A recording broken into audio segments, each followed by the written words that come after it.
I bet those glasses make you see better. What's the minimum yearly income you'd like your future husband to make?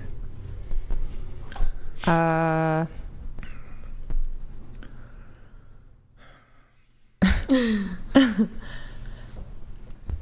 don't know. I'm not like, I'm probably. Do you want him to make more than you or as much as you? I don't think, to me, it matters because I know that I'm going to always provide for myself and I'm not going to depend on my partner's like income fully to. Do you want to have kids? Yes. Would you be okay with dating a man who wants to be a stay-at-home husband? No. So his money doesn't matter? I think. Okay, what would be the minimum income? Would you date a guy who works at McDonald's while you're... As long as we're not on the poverty line, if I loved him and I was able to provide as well, like it wouldn't matter to me because money is not as significant as a connection. Okay, what about you? It would definitely have to be the same amount or more as I'm making. So how much? It wouldn't be less. I don't know. I would say, like, preferably if I could pick like a number, like above 200K a year. More than 200,000. What about you? I think where I live matters, so I'd say at least maybe above, or no, minimum 80K. 80K. Okay. Yeah. I think 60 to 100. Okay. I actually don't care as long as you're working as hard as you can. Okay, he's working really hard at McDonald's. That is all that matters to me. Try your hardest and we'll get there eventually. Okay. Yep. All right.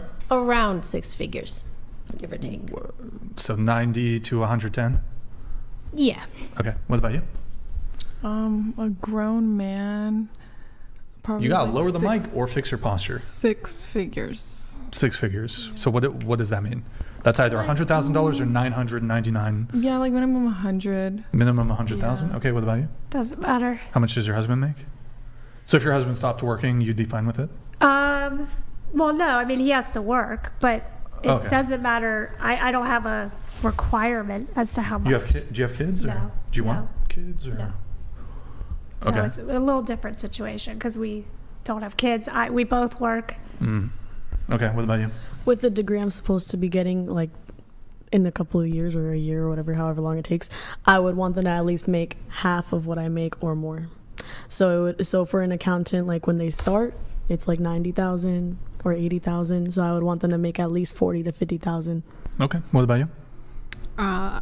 My husband and I make the same amount of money. So. So are you wanting to know how much we Sure, make? the number, I guess. 65K. Okay. Next. I would say at least half of what I make, and hopefully you're also working on growing your career because that's what I do. So I don't really have like a set number. All right. What about you? Without kids, 75. With kids, 150. Okay. All right. And then height. How tall are you, and what's the minimum height that you would date? I'm 5'5". It's probably like how tall do you want your...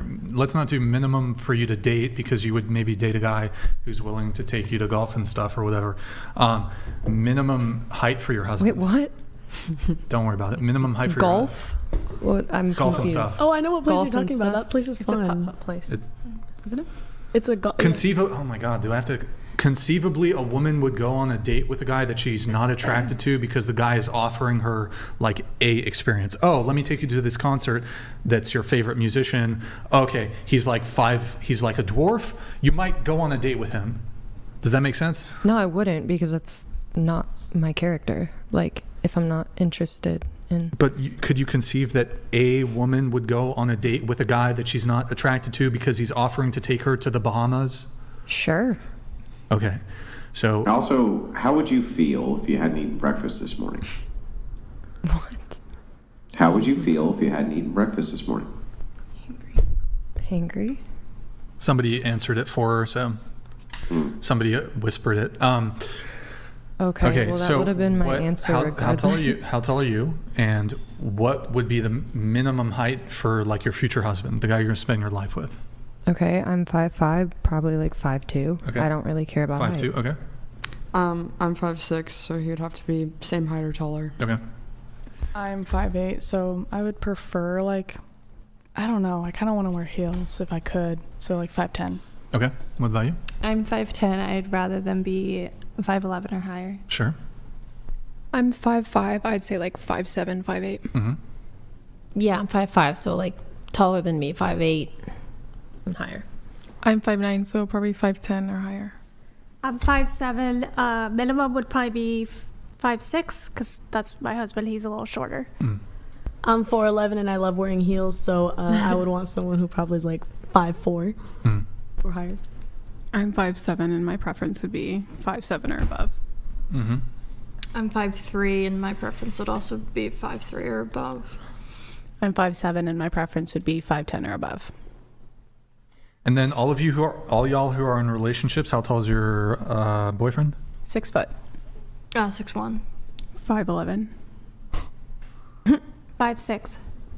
Okay. This is kind of interesting. All right. So what was the next thing? Brian, how much would a woman have to make for you to be with her? Nothing. Don't care. That's crazy. Don't care. It's wild. Now, I'd like her to not be in debt, substantial debt, but don't care. In terms of her income, don't care.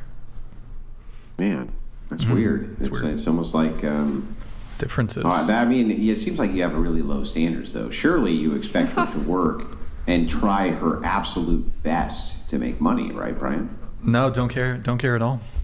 Why do you have such low standards, though? Why shouldn't she make $150,000 a year? I was just thinking about this as I was hearing the answers, and I was like, man, I must have really low standards. I feel like my wife should make exactly what I make or higher. She's not trying hard enough.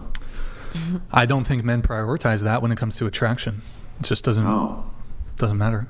Oh, that's really weird. Then almost wait, there's a position of privilege again that we're looking at? Can I chime in here? Sure. Yeah, I would love to hear it. Because I did say the highest number. I think just realistically, looking from an economic perspective, You mean height or money? Financial. No, I think she said 200K. Oh, just kidding. Not quite the highest, but I said 150. Okay, yeah, you not mentioned quite the highest, 150. but You mentioned 150. I think for me, when I started dating my boyfriend, he was and still is dealing with a lot of debt. He was a high school math teacher making absolutely no money. And it was kind of one of those things that it's I wasn't attracted to him for his money. He's making great money now. He's in gas and oil acquisition, so good for him. But with that, I don't think it's necessarily a financial thing for me. I think my answer just had a lot more to do with realistic economics. It's expensive. Well, I don't understand. Do you think that Brian doesn't want to deal with realistic economics? No, not necessarily. I mean... Well, then how come he doesn't care? He just must have low standards, right? For me, it wasn't necessarily a standard thing. If he was making absolutely nothing, I love him for who he is. If he goes broke, we'll figure it out. That's not what you said, though. What you said was, you said when asked, how much do you want him to make? You said it's going to be between X and Y would be the minimum amount that I would accept.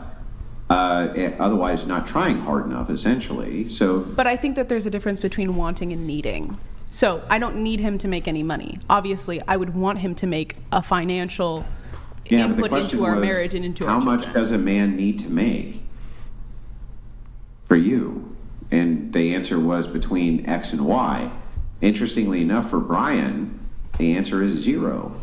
And that's really weird. It really seems like there's a standard here, which is from a position of privilege from women, where they put a requirement for what a man needs to make or he's not trying hard enough.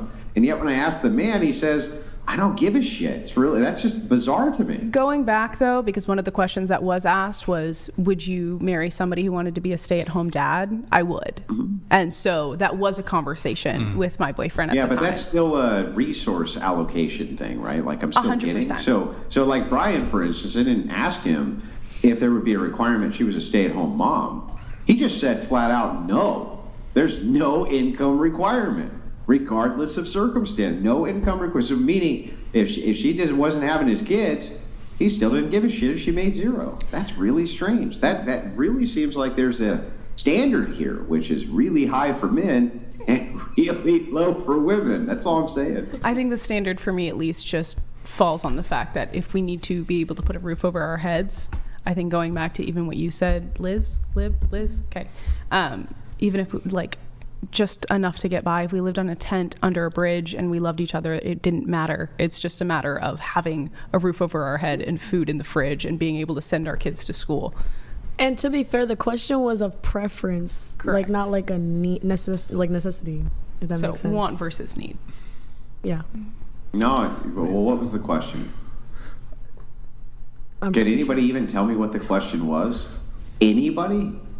The question was, how much money do you want your partner to make? Like, Okay, their salary. I'm pretty sure would you prefer, Yeah. wasn't it? I I'm mean, sure I don't it know was the exact prefer. wording, but I got. I think it was something along the lines of, what's the minimum income you'd like your future husband to make? Something. What's the minimum? I mean, my answer was preferably. It's not like it can be changed depending on how I actually feel for that person in the situation, but preferably. It's the Then how come there was qualifiers like try? Like he's not trying hard enough if he's not doing X, Y, and Z, right? He's not trying hard enough if he's not making this income. That's bizarre. That sounds like a qualifier. Like, I mean, I didn't you say don't that. think he's good enough, right? I didn't say that. Who said that? I do got to move it on. Andrea, you said that men need to act like men and step up. Yeah. So what does that mean? Women need to step down? What does that mean? No, like men like to be chased nowadays, but I think it's like they're kind of confused. Like they say that they are attracted to women, but they are not chasing women. They want to be chased. So that's like more masculine energy, and like they're kind of looking for that masculine energy, and so they're not like giving that. So like they're kind of really looking for a man, you know, like they're not. So they're like. Are you saying they're gay?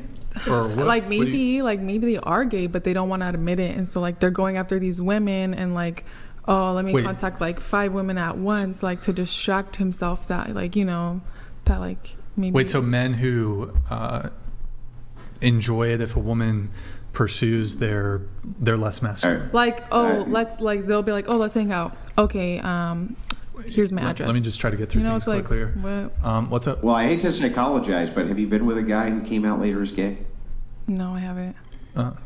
Okay. I have not. Okay. So do you think women need to act like women and step up? Or I don't know if it would be step down. What do you mean? Well, you said men need to act like men and step up. Yeah. So do women need to act like women and step up? Like. Or step down? I don't know. We just keep our standards, and like, you know, if we don't like how they're approaching us, then like we need to just move on, and you know, like, because I don't know, I'm not gonna be like, oh, this guy is just, you know, not giving me the attention that I want, you know. It's like he's asking me to like go to him, like I don't want to do that.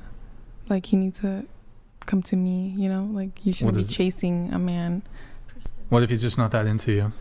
Then don't go out with him then. Okay. Then don't go out with him. But I mean, so what does it Don't give mean? him Like, what does it attention. mean for men to act like men and to step up? What does that mean? Just to pursue, or what do you mean? Yeah, like they should be the ones chasing, not the ones chased.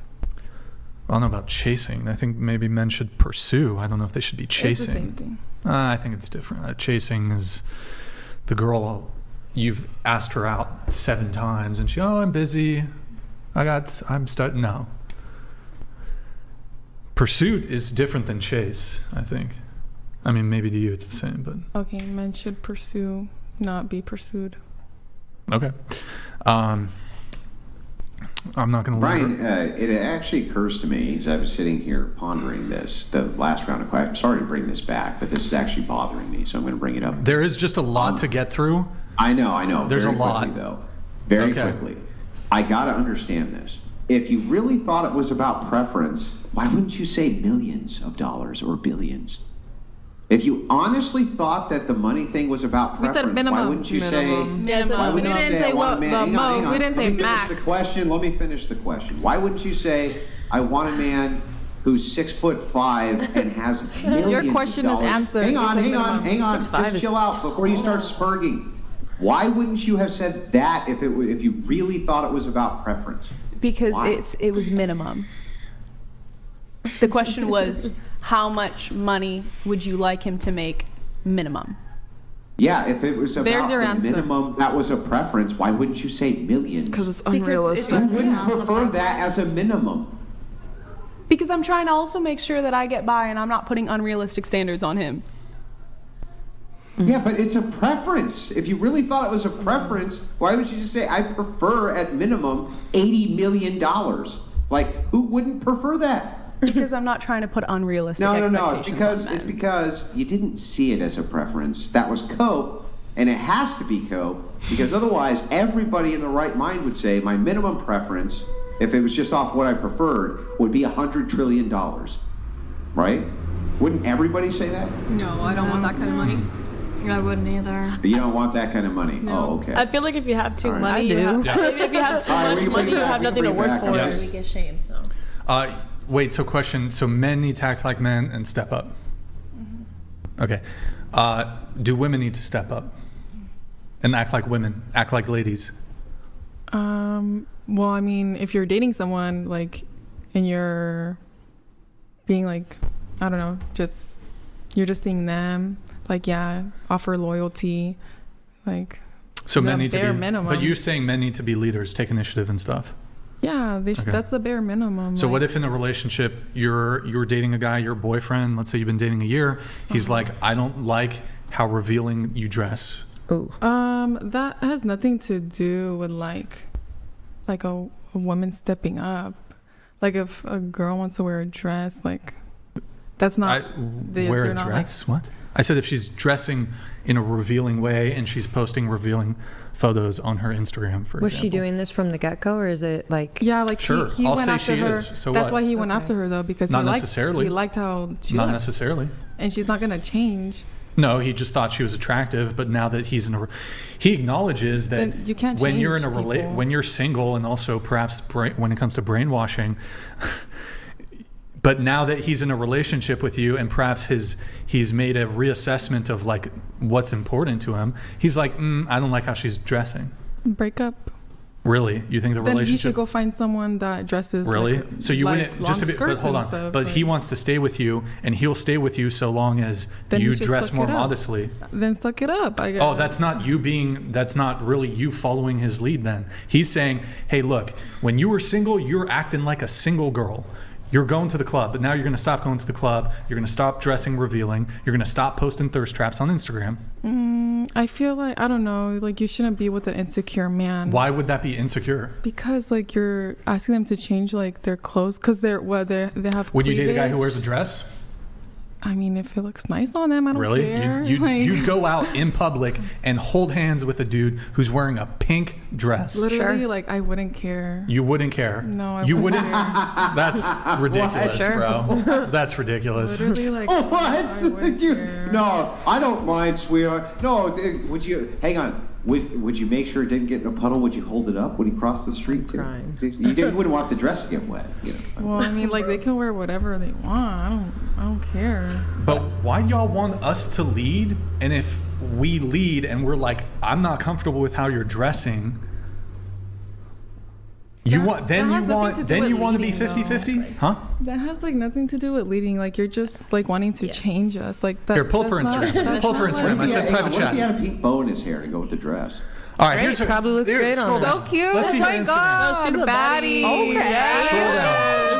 Scroll down. Scroll back up. Scroll back up. Okay, period. So you're dating a dude, and he's like, first off, I want No you one to, has ever told me He's anything like, like that, first first of off, all. I want you to make your profile private, and on top of that, I want you to take down all those photos. I wouldn't date them. That's weird. So just to be clear, you're in love with this dude, you're in a relationship, and he's like, hey, I've come to this determination, now that we're monogamous, now that we're in a relationship, I'm not comfortable with this anymore. I would That's say, I love you, but now I had to end it because. So just to be clear, you being able to post thirst traps and you dressing revealing is more important than a I relationship. feel like those aren't really like thirst traps. Like, Hold on, your titties are like 2 seconds from being popping out. Like my what? Your titty, they're like literally 2 seconds. What? Bro, pull it back up. Pull that shit back. Really? Hello, bro. I mean, look.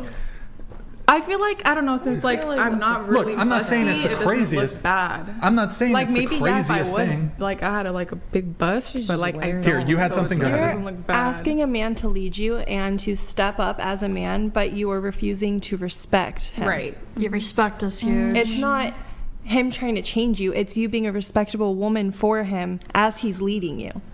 And why would you want to reveal yourself to other men? Like if you have a man that loves you. My platform is not for men though. Like I don't post. But what do your insights say? Yeah. What do your insights say? So if we could look at all my comments, it's all women. If you took off every single man on your Instagram, you'd still have the same amount of likes. For sure. What's that? We can look through all my likes. It's like mostly women. Go ahead. I feel like letting a guy, tell you what you can and can't post and where, like to a degree, is opening the door for control, and I've had that happen to myself. Yeah, and it all started off with small things, and it really does progress. And yes, certain situations are different, and yes, it's not asking too much. To remove some pictures off Instagram, but when you're telling someone what they can and can't wear, you obviously don't trust them. That does not disrespect my partner just because I'm wearing. Yes, it does. Because you are showing yourself to somebody else. You are an image what of if you your didn't want to wear partner. anything? Can he tell you not to do that? Well, obviously, but like the clothes. Wait, why? What if she wanted? What if you wanted to start It's fashion. OF? It's like a style. It's what Y2K, if you wanted to start OF?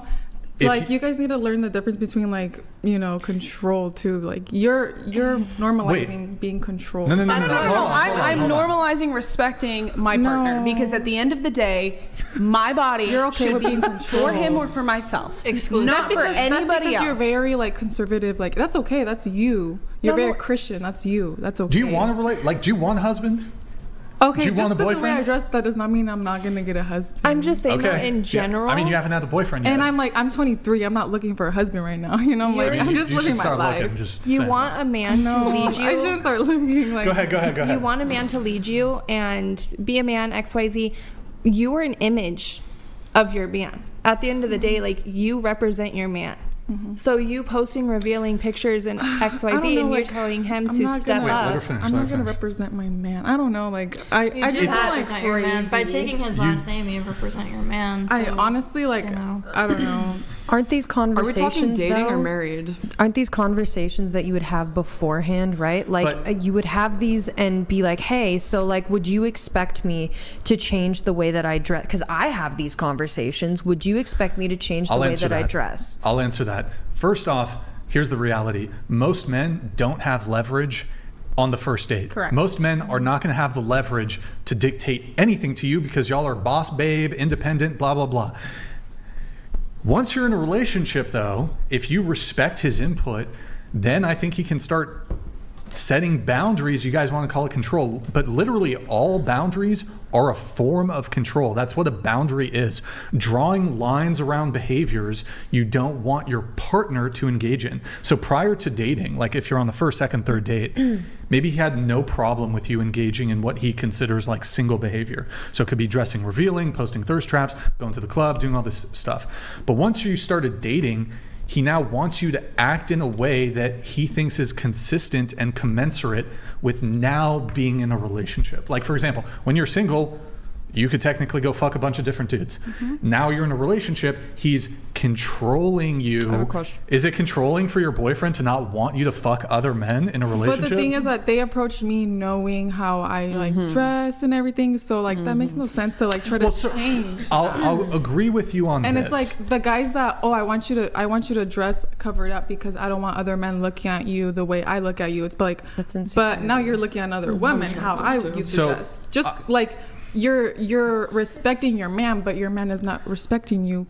He's not gonna really respect you because he's gonna be looking at the women that was dressing how you. I think changing someone isn't respectful. He's gonna be looking wow, she looks somebody. So yes, it is because that's how it is. Why pursue someone that you want to change? You guys confused decent respect. Amen. Why pursue somebody that you want to change? Let her talk. You guys confuse decent respect for somebody with controlling. When it's not controlling, it is just having decent respect for somebody. But why are you pursuing someone you want to change? I agree with that. Hold on. Go find someone else that is covered up. I agree with that, and I'll be charitable. The guy, if he wants a woman to dress modestly, he should probably pursue from the get-go a woman who dresses. I agree with that. However, I don't necessarily think it's wrong. Once, for example, let's say the girl, prior to getting into the relationship, she's going out to bars and parties and clubs.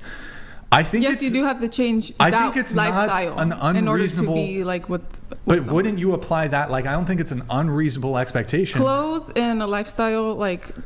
But that's clubbing and partying is not the same as like how you dress. Wait, like, but let me ask you a question. Do you want your guy? Let me ask you a question.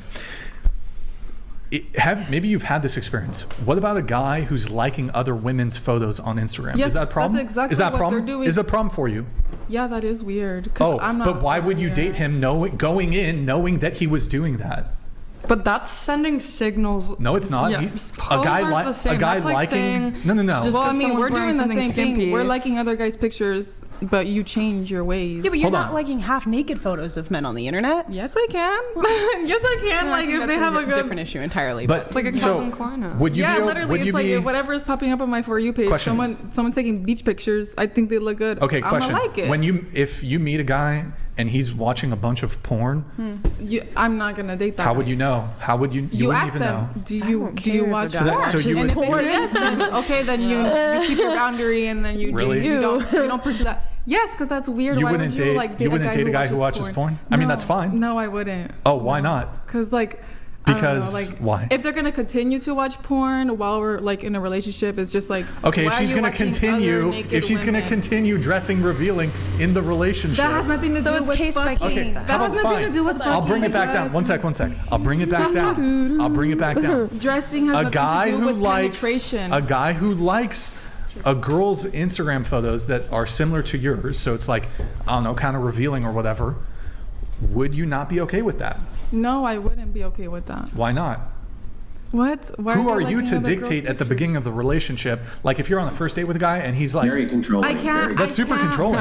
I literally can't say anything because when you're single, before you meet someone, yes, you are liking like whatever you like. Wait, so he's liking his pictures. Sure. I'm liking my pictures. So just to be clear, so like that makes no sense. How am I Here. gonna be like, oh, so he used to like pictures? Okay, I used to like pictures too. Like that. I'm not gonna.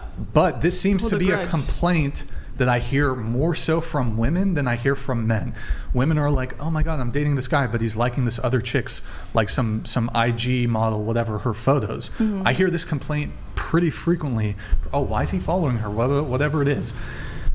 So just to be clear, instead of the girl having a conversation with the boyfriend saying, hey, now that we've been dating for 3 months, I'm kind of uncomfortable that you're following these girls on IG. I'm uncomfortable that you're liking their shit, whatever. She should just dump him instead? No, if he doesn't say, you know what? This makes you uncomfortable. Let me respect you and unfollow. Beautiful. Then okay. So, you dressing, revealing, and posting thirst traps makes me uncomfortable. Why can't you respect me? Okay, but he knows. Oh, again. But you go into the relationship. He's approaching me. Okay, I'm a model. I'm posting these pictures literally you're a model? Yes, like I have. It's what you do for work. Yes, I do it for work. I have a question. Okay, fine. The way I'm not gonna stop dressing like cute little mini skirts, Y2K, just because a man doesn't like that. But yet he approached me because he liked the way I look like that. Like he thinks I look like cool and stuff. Sure, go ahead. Okay. Liking pictures though and clothes is different. You're liking pictures of half naked girls is like sending them a signal that you're interested. Wearing clothes that are revealing. Dressing half naked, exactly. That's like saying you deserve to get I'll let you in just a sec. raped because you're wearing something That's revealing. crazy. Well, it's really not though. So because you're not suggesting to anyone by wearing revealing clothes that you're open for attention and I don't know. Okay, so you're sitting there saying that you're having a hard time with your guy liking these pictures or your guy watching porn. You don't think you dressing revealing like that? There's not a guy jacking it onto your IG pictures? So what? You're not sending them a signal you're interested. Your man knows that. Your man knows what other men are doing to your pictures, and you're like, oh, well, it's not my issue. I'm a model. You're not liking I'm sure their there's a picture girl out telling there them you're doing the same thing interested. to a shirtless man, That's crazy. What? It could be. I think it's just, like, basic respect for your partner. But I think if you're out at a club or just on the street wearing revealing clothing, this is a lot about who you are as a person and what you're open to. Whether it's your intention or not, like I try to dress more moderately and conservatively now, especially now that I have a boyfriend. That's fair. Yeah. I mean, I'm not dressing like this to find my husband. I don't care. Obviously, when I'm gonna find my husband, I don't really dress. I'm not for gonna other dress like this people. when I'm 30. Like that's kind of weird. So are you saying you don't want to find a husband until no. you're 30? Yeah, I don't. After I'm 30, that's like that's normal. And she can have that preference if she wants to. Yeah, like- and if that's what I want, that's what I want. I'm not trying to find my husband in 2 years. Who said that That's what I want, though. That's not what every girl wants. That's not Maybe what I'm we can saying. bring a little bit of clarity here, real quick.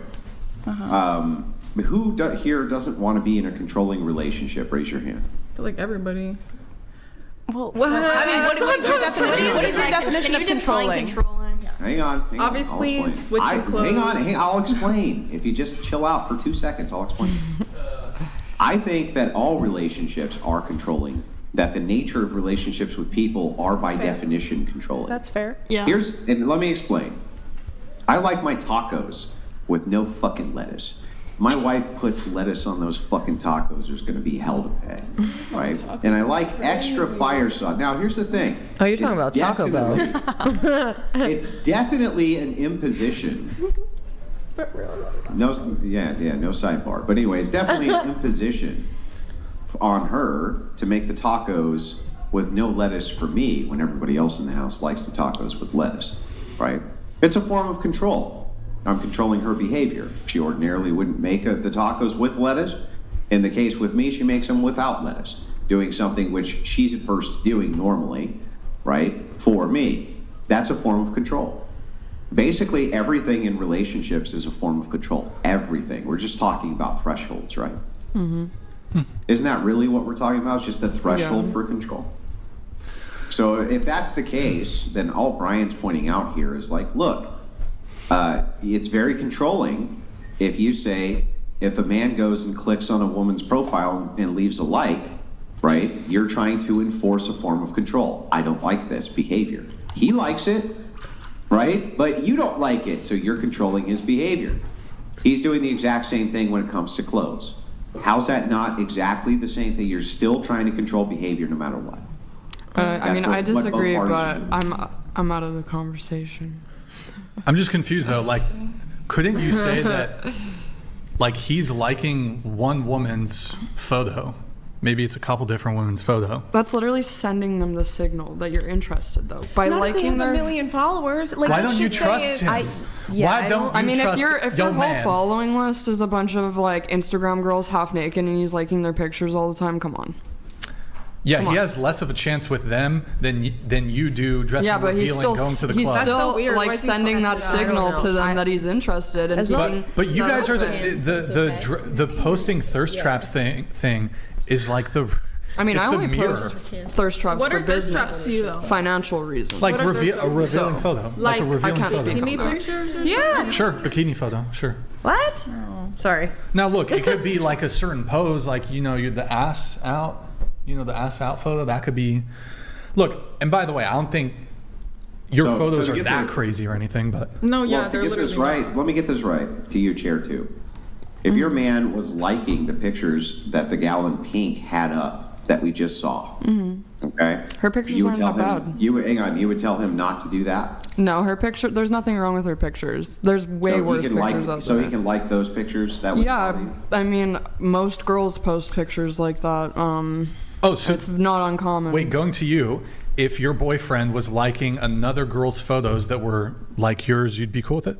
If they had like a low following count, yeah, that's kind of weird. But if they're like, viral and stuff, maybe like he likes her style or something, like. Right, because he likes Just Like clothes. it's like liking So, a I celebrity's just wanna make sure I picture. get Like this I'm not correct. gonna get mad because you're liking a celebrity's picture. For Chair Like, 2, they're never gonna look if your at your way. boyfriend was liking her pictures, the pictures that we just saw, Brian, pull those up again, right? Just so that we can demonstrate this. I That would wanna be make sure I like get this right. that. I would see that. That is a little weird. Okay, to so be, your liking boyfriend's girls' liking pictures these still. pictures. They're just the first and second picture. And he looked at you and said, "Baby, I just like the picture because I really like the style." you would believe that shit. I just No, wanna that's make sure that's clear. that's fucking stupid. That's a dumbass Yeah, of course excuse. not. So why was he liking those photos? Hang on, that's hang on, literally not the you, not entire you, not point you, not I've you, been Chair 2. making. The box Chair has 2, spoken. why is he liking those photos? Huh? Well, that's the Why is he entire like point it? I've been making. Sending them a signal that he thinks that it's an attractive picture. But I mean, I've seen way worse pictures than that. How'd my I'm not saying boyfriend? you haven't seen way worse. I'm just saying that if he said it's because of the style, you wouldn't believe him. No, right? I mean that's a dumbass So then excuse. why would you expect him to believe her if she said, I'm just putting them up there for women, why would you why would he ever believe that? If it's a guy that's like not into fashion or anything, I would see that is weird. Yeah. But if it's like a fashion It really guy, depends on okay, the like type of guy. I could see like, oh, okay, maybe he liked the. I got to move it on. fashion You said women are the prize. How so and why? We are the prize. Like we're just there to like literally, we're just genuine. You know, we're there to like listen to them. Genuine. What does that mean? What does genuine mean? Genuine. You've never heard of what genuine is? A No, word. but like, what do you mean by genuine? Like what does that mean? We're What does that literally, mean? like, no ill intentions, you know. No ill like, intentions? No, like we're there to literally love. Here, take literally that off the table love too. them, be in love with them. Literally, like, oh, you, like, oh, just literally like. Love Wait, them. hold on. Love them unconditionally. Women are way more likely to go on a date with a dude and like have no intentions. Like no intention. Like so y'all, for example, have you heard of the term foodie call? So a girl will go on a date with a dude just for like the food. I've never heard it like that. But You've never done that? I get what you're like trying to say, but I've never heard. Or heard it doesn't like have to be that. food. It could just be an experience. Like, oh, he's going to take me to a concert. I'm not really feeling it, but fuck it. Why not? No, I've never done that before. Why do women wear makeup? Okay, I'm gonna just makeup is like put it down. Art. Makeup is art? Yeah. But like it's makeup is changing art. your physical appearance. It's enhancing your appearances. What do you mean? So it's enhancing, so you're not being genuine. Like that's not how you actually look. How does that make sense? Like, What do you it's not mean? Being genuine. Makeup is not genuine? How? No, it's not genuine. That's not how you genuinely look. You look different. Oh, that's how you're using it. No, yeah, that's not how you genuinely look. Like we don't have you black said wing women are eyeliner genuine. without makeup, obviously, but it's art. So you know what? We do like that wing eyeliner. We do, like these like pink lip liner. you do it know, to look better. We do it because like it does like make us look better. Like we Sure. do feel better when we look better. Hey guys, why not knock it just do off. it? Go ahead. So literally, why not do it if it makes us feel better? Because we do look better. I think makeup can be really pretty. Like, It's like getting a new haircut. That's fine. It's like a guy getting a new haircut. He likes to do it because it makes him look good. It's not genuine. So you're gonna go out to It's a not date like genuine? with your hair like You're not not done. using it in like the right way though. What? It's not Like I feel What like does hair have to do with anything? because like people say that like a guy's haircut is a dude's makeup. Yeah, it's like a basically. girl's makeup. Yeah.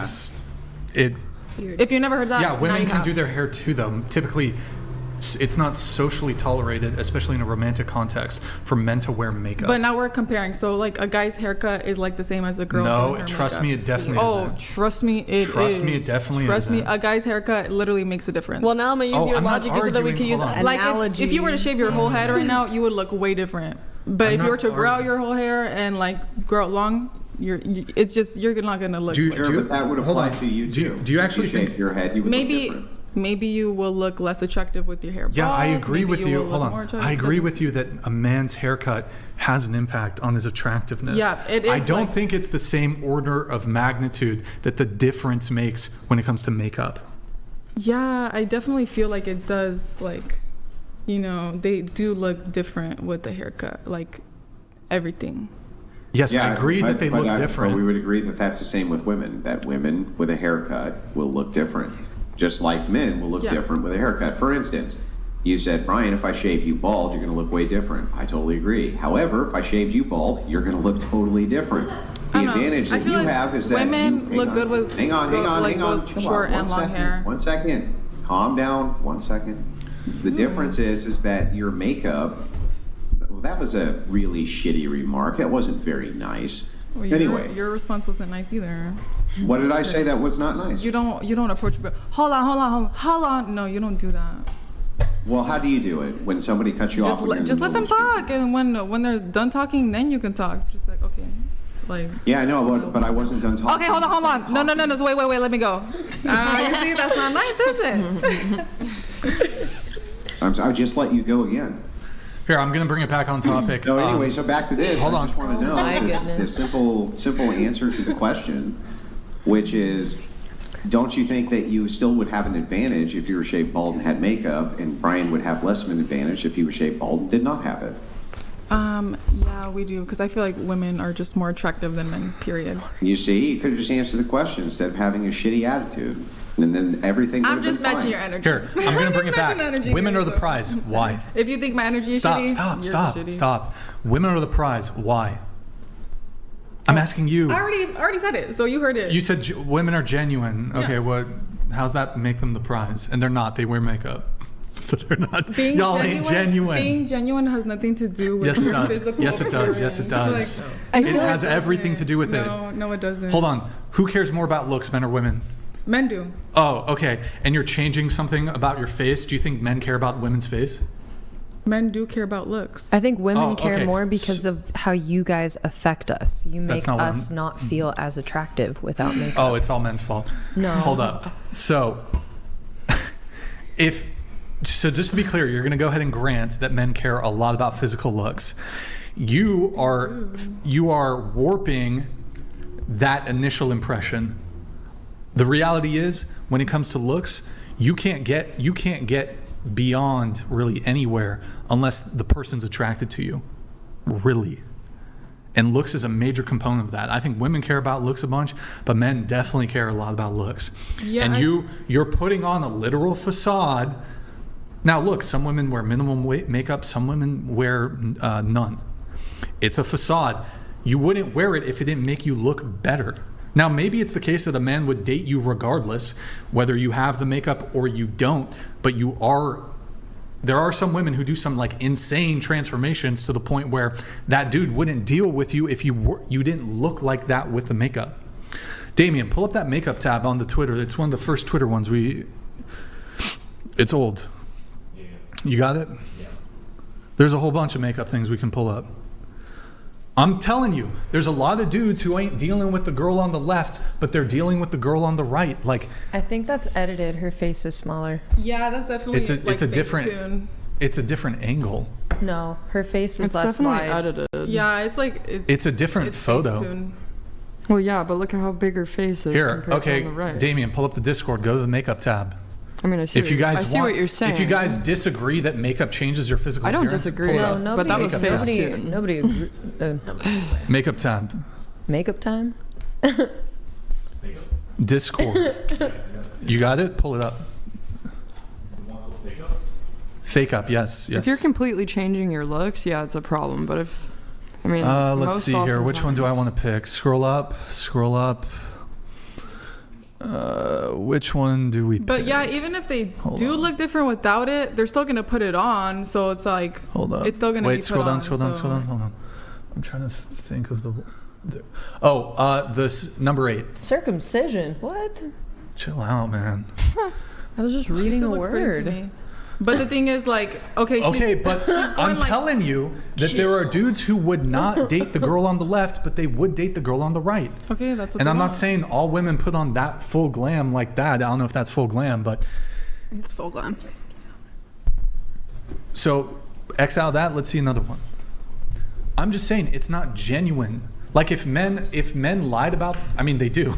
Men lie about certain things, but I don't think anything is as powerful as makeup. Like a man could lie and say he's an attorney or a doctor, but really he works at McDonald's. That's not even as powerful as the effect that makeup has in a differentiation when it comes to attractiveness. What I mean by genuine. Hold on, scroll back, scroll up. You guys lie about the size of your freaking eggplants. I feel like that's pretty bad. Yeah. Like it's fine. It's fine if we look a little different. No, but it's a known fact that y'all lie about them. It's okay. I think that's wrong. Well, hang on. Suddenly you can make generalities, but before we ask you about a generality about self-attractiveness, you can't answer that question. Well, it's not a generality. I'm a female, and I have, in fact, been with men. Have you been with men? Have men lied to you about the size of their eggplants? You just said they didn't. Well, I'm a female, so I would know the answer to that. But have you been with men? How would Can you know the answer to that? that if no man's ever lied to you about the size of their eggplant? I'm sorry, repeat the question. How would you know that if no man's ever lied to you about the size of your eggplant? I think most people at this table could probably say that a man has lied. Yeah, but how could you know that if no man's ever lied to you about that? didn't say that. You did say that. You said no. You've never asked a man, therefore they've never lied. I've never asked. That doesn't mean that when the big reveal happens, you don't see that it's not right. So it just came up in random conversation. And random guy were having a chit chat, and he said that he was hung like a fucking stud horse, and he wasn't. God. That's what happened. Bro, this is such a false equivalence because. I know. I lose all. Hold on, guys, stop. It's a total false equivalence. Here, any girl here at the table, you weren't into the dude, and then he said, "I have a big cock," and then you fucked him. Really? No, that's it's a total nobody false said equivalence. that. No. Nobody said that. Yeah, you offered it up as well. Men lie about their penis First size. of all, I've never had a one-night stand, so that's not really where all these applicable men who to me. Lie to you about their eggplant then? Most men, you're a man, you know this. I've never lied about my I don't penis know size. this. What the fuck? And not only have I never had a conversation about the size of a man's penis with another man, therefore there's never an opportunity for such man to lie to me about the size of his penis, but it would never be pertinent information to me one way or the other. And also, you're in the same position if you say no man's ever lied to you about the size of their penis. How do you know that? Because I'm a female and I've been with men. What? Why? I don't even understand. Okay, so I'm sorry. Let's just make this clear. Has a man ever lied to you about the size of their penis? Of course. Okay, they have. So how did this come up without you asking him? I think we know how this comes up. No, I don't think we do, which is why I'm asking you, because I'm not sure. Well, if you know the story of the birds and the bees, that might be a good start. So during the story of the birds and the bees, a man lied to you about his penis size. Is that correct? Oh boy. Next topic? No? No gavel sound? Is that no? There's one on the table. I can, It's not even a fair. What's your favorite? You see the crystals? Can I just ask you this? Do you see the crystals there on the table? Yeah, I just want to know your favorite colored crystal. Why? Why would it? What do you mean? Oh my God. Why do you? I can't know your favorite color crystal. Why do you want to know? I was just curious. I'm curious why you want to know. You can't answer. I just told you though. I can't answer with a question? Yeah, I'm just curious. That's all. Form. So hang on. It's fair for you to ask me why. I tend to slouch, so. It's totally fair for you to ask me why. So and I give you my answer. I'm just genuinely curious. What's your favorite color crystal? I don't have one. You don't have a favorite color? Nope. Crystal? Mm-mm. If you had to select which color crystal, which color would you pick? All of them. All right, we have Blawfest. Does mental illness... you said that you perhaps had a quarrel with women losing value as they age. Yeah. Women losing options as they age. And you wrote, men wanting younger women, not always true. Younger doesn't necessarily mean hotter. Mm-hmm. Our prime doesn't end strictly at 30. Yeah, I think you can extend it a little bit past 30. It's not like 33-year-olds and a 30-year-olds are wildly different in looks. I mean, I always pretty much look the same. I think it does matter how you take care of yourself. I would say if you gained like 30 pounds or something like that at 33, yeah, you're going to look a little worse. But overall, age pretty slowly as long as you take care of yourself. But I'm a bit so... And remind me, your question to the looks or the aging question. Yeah. You said you're 42? 40. Or 40. Mm-hmm. You said better looking at 50 or no? No. And then, but you said 30 was your prime area. 25 to like 37, I think was pretty solid. Yeah, okay. Pretty similar. And do you feel like your options, your options have increased as you've gotten older? I think it's pretty much been the same. Been the same. Yeah. No changes. Like, did men do more shit for you when you were 20 versus now at 40? I think I tolerated things I shouldn't have, and I think that just has to do with like my previous standards and just the things I tolerated. Okay. So. And you said men wanting younger women, not always true. I mean, I don't disagree. There are men who... There's a lot of younger men that date older women. I hear about it a lot. And they're in relationships with them too. I've seen it. I mean, my ex-boyfriend was 25 when I was 37. Yeah, I don't dispute that it happens. But do you think, generally speaking, typically, you think would you agree that men tend to prefer younger women? Yeah, generally, yeah. Okay. Yeah. All right. Well, I don't know if there's much dispute there. Younger doesn't necessarily mean hotter. Yeah. I think it depends. Like I said, it depends on how you take care of yourself. Just because.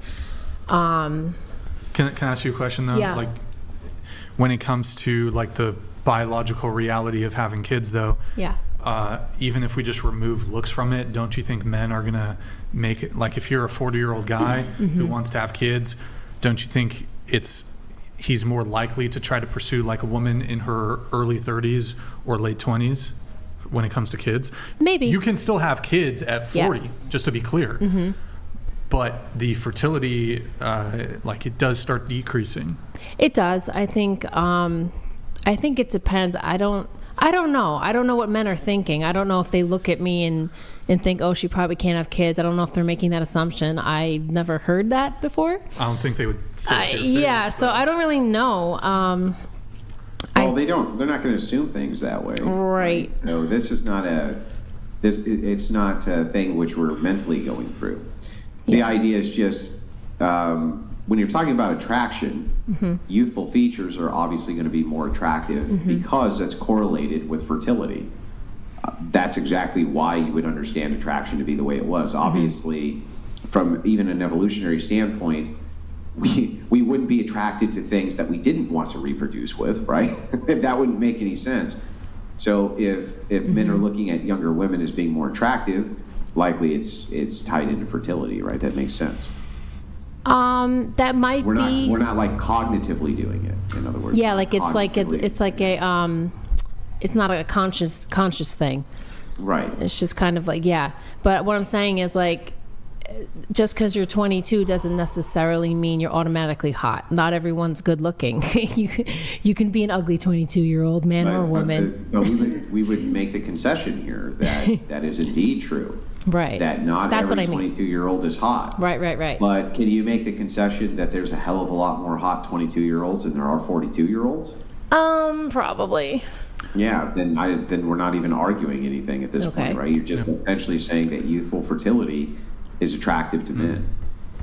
Have you frozen your eggs? No. No. All right, guys, read 100 TTS. All right, so let's get into. I'm going to try to real quick. I just wonder if I could finish very quickly this exchange. I was just wondering something.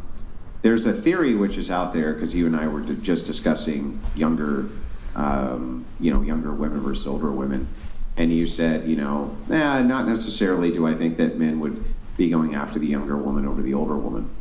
A prominent theory which is out there is that women who are single and who are in their late 30s or early 40s often say this because they're trying to root out competition by shaming men, by saying men shouldn't be attracted to women who are younger than they are, especially by a significant age gap, because they actually want to secure those men for themselves. Would you say that there's any merit to that? I mean, I'm definitely not shaming men. I mean, I'm always younger than someone. There's like 50-year-olds that are sometimes interested, so you're always younger than someone.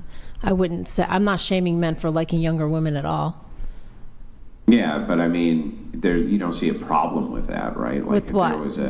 If there was a 22-year-old woman who was dating, let's say, a 44-year-old man, you don't see that. So I don't. The age gaps. Here we go. The age. Gave me the ick face. Yeah, wait, let me explain. Gave me the ick face. I got a feeling you're gonna have a problem with it. No. I don't have a problem with age gap relationships. I just think like women 25, 24, I would say 24 and under.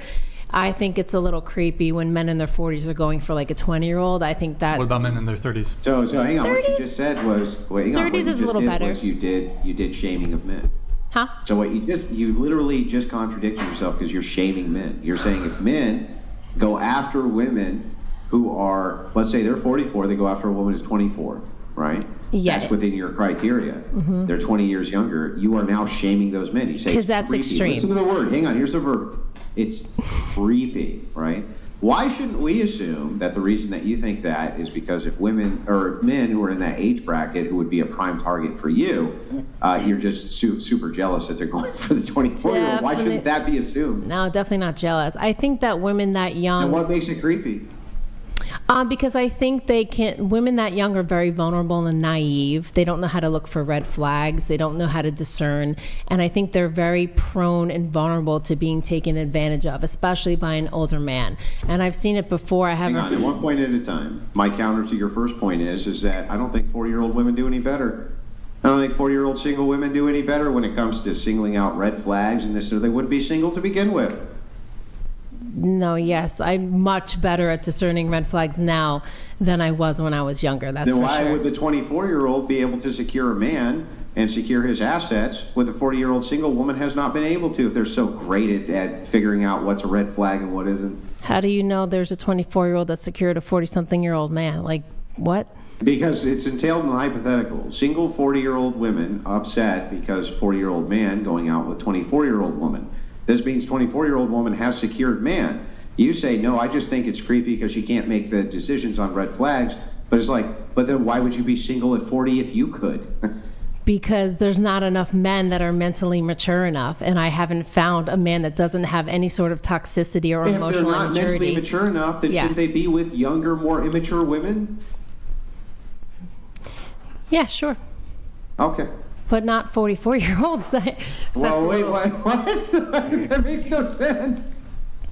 Well, but that makes no sense. Like, if they're not mature enough to be with a woman of your caliber at 40, then why wouldn't they be with somebody who was more mentally on their level? Who was, younger. I'm not saying like the 44-year-olds emotionally necessarily mature. I just think they have more awareness and they're aware of the fact that they're easier to control a younger woman, easier to manipulate her. She probably doesn't have really any self-respect or standards, and she's just more vulnerable to being taken advantage of. That's all I'm saying. So you would advise those younger women not to go out with those older men? I would tell them to be careful. Just be careful. So then what that does is, of course, it opens the pool up for more of those men in that age bracket for you. It still sounds like jealousy, but definitely also, not. But there's a second component to it as well, which is, why is it that a man would not prefer to have a woman that didn't have a 40-year-old single woman's baggage?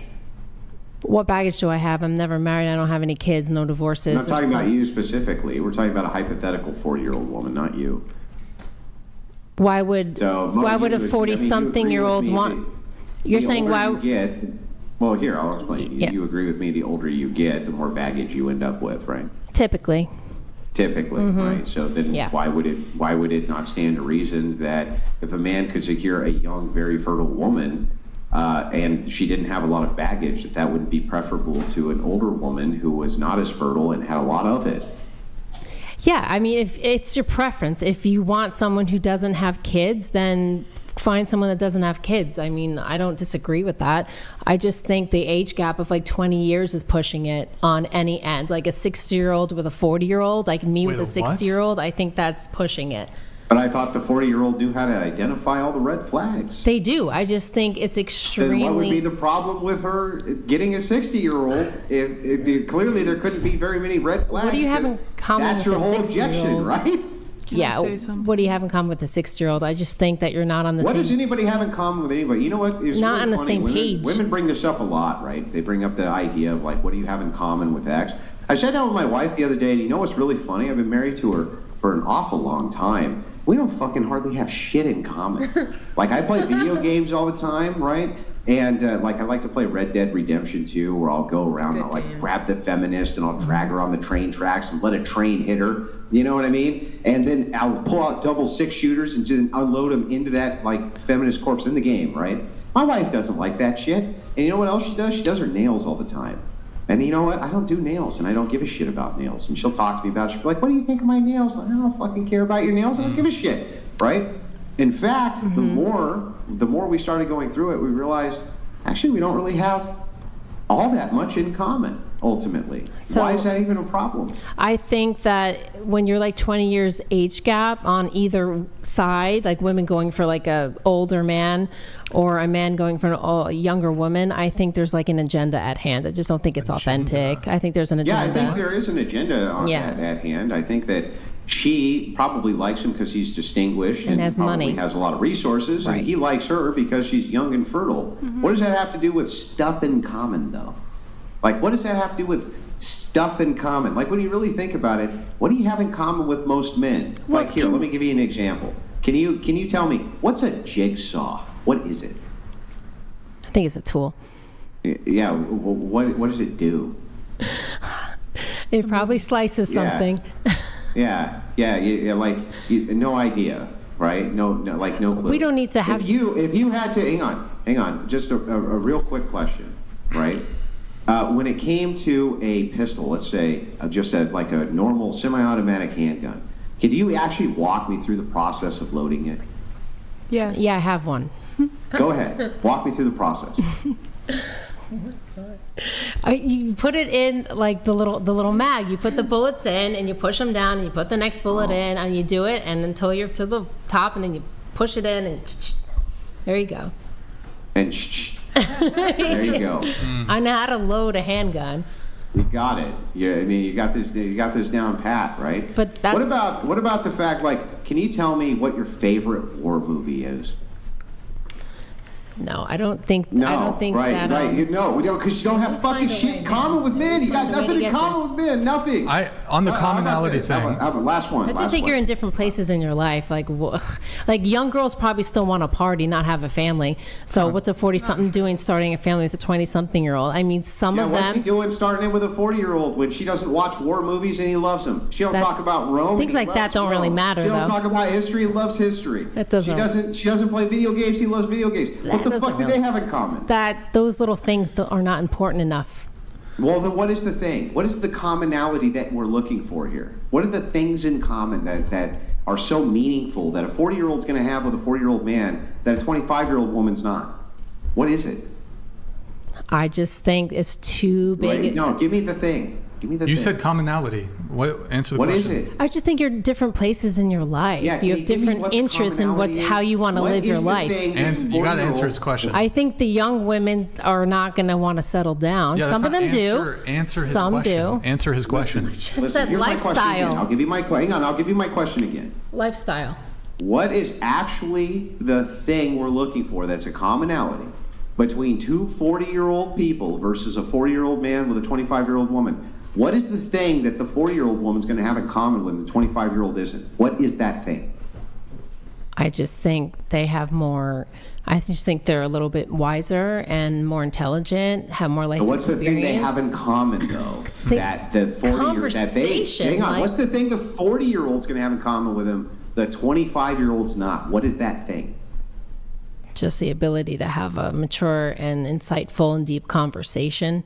I think 25-year-olds are incapable of mature and insightful. not necessarily, but most of the guys I talk so to. all the 25-year-old women who are at that table who are 25 and under are incapable of having insightful conversations. It's not. It's just that I don't think they're as wise as an older woman would be. I just don't think. Yeah, but that's not talking about what is in common. What's the common thing? What is the thing that they need It's to have just in mentally, they're not on the same level. Like, I don't think the conversations are going to be as deep and as quality as being What with if he someone. doesn't give a shit? Like, do you realize that most of the time Then men it's don't surface give a shit level. about having some deep conversation? Well, then right? you're Like, looking what- for something surface level, and I'm looking for something deeper than that. Why does it? Hang on. Why would it be surface level that you don't enjoy deep conversations? Why is that surface level? It's surface level. If you don't care about emotional connection, you build an emotional connection by having conversations and being vulnerable with each other. If you erase that from the whole thing, then why are you together? Just doing things for each other and just having fun? And I mean, It sounds there's like no a thing a emotional connection. 25-year-old So by your criteria, all a 25-year-old would need to do is be emotionally vulnerable with this guy, and him emotionally vulnerable with her, and they have deep conversations, and then voila, problem solved. Yeah, go ahead. What's the youngest guy you dated? 25. What did you guys have in common? The gym. Wait, you literally are in age gap relationships. You date younger men. Yeah, what are you complaining about? Are you a predator?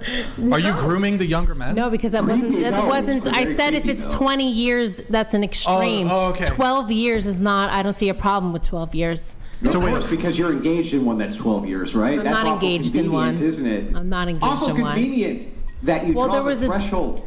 Isn't it? Hang on. Isn't it awful convenient that you draw the threshold past the gap that you currently are in? Isn't that awful convenient?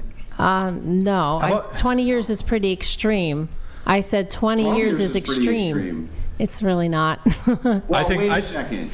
How can I expect that a person who's 12 years your junior can have a deep, insightful conversation with you and do a long walk on the beach and be emotionally vulnerable to you, but somebody who's 25 couldn't be?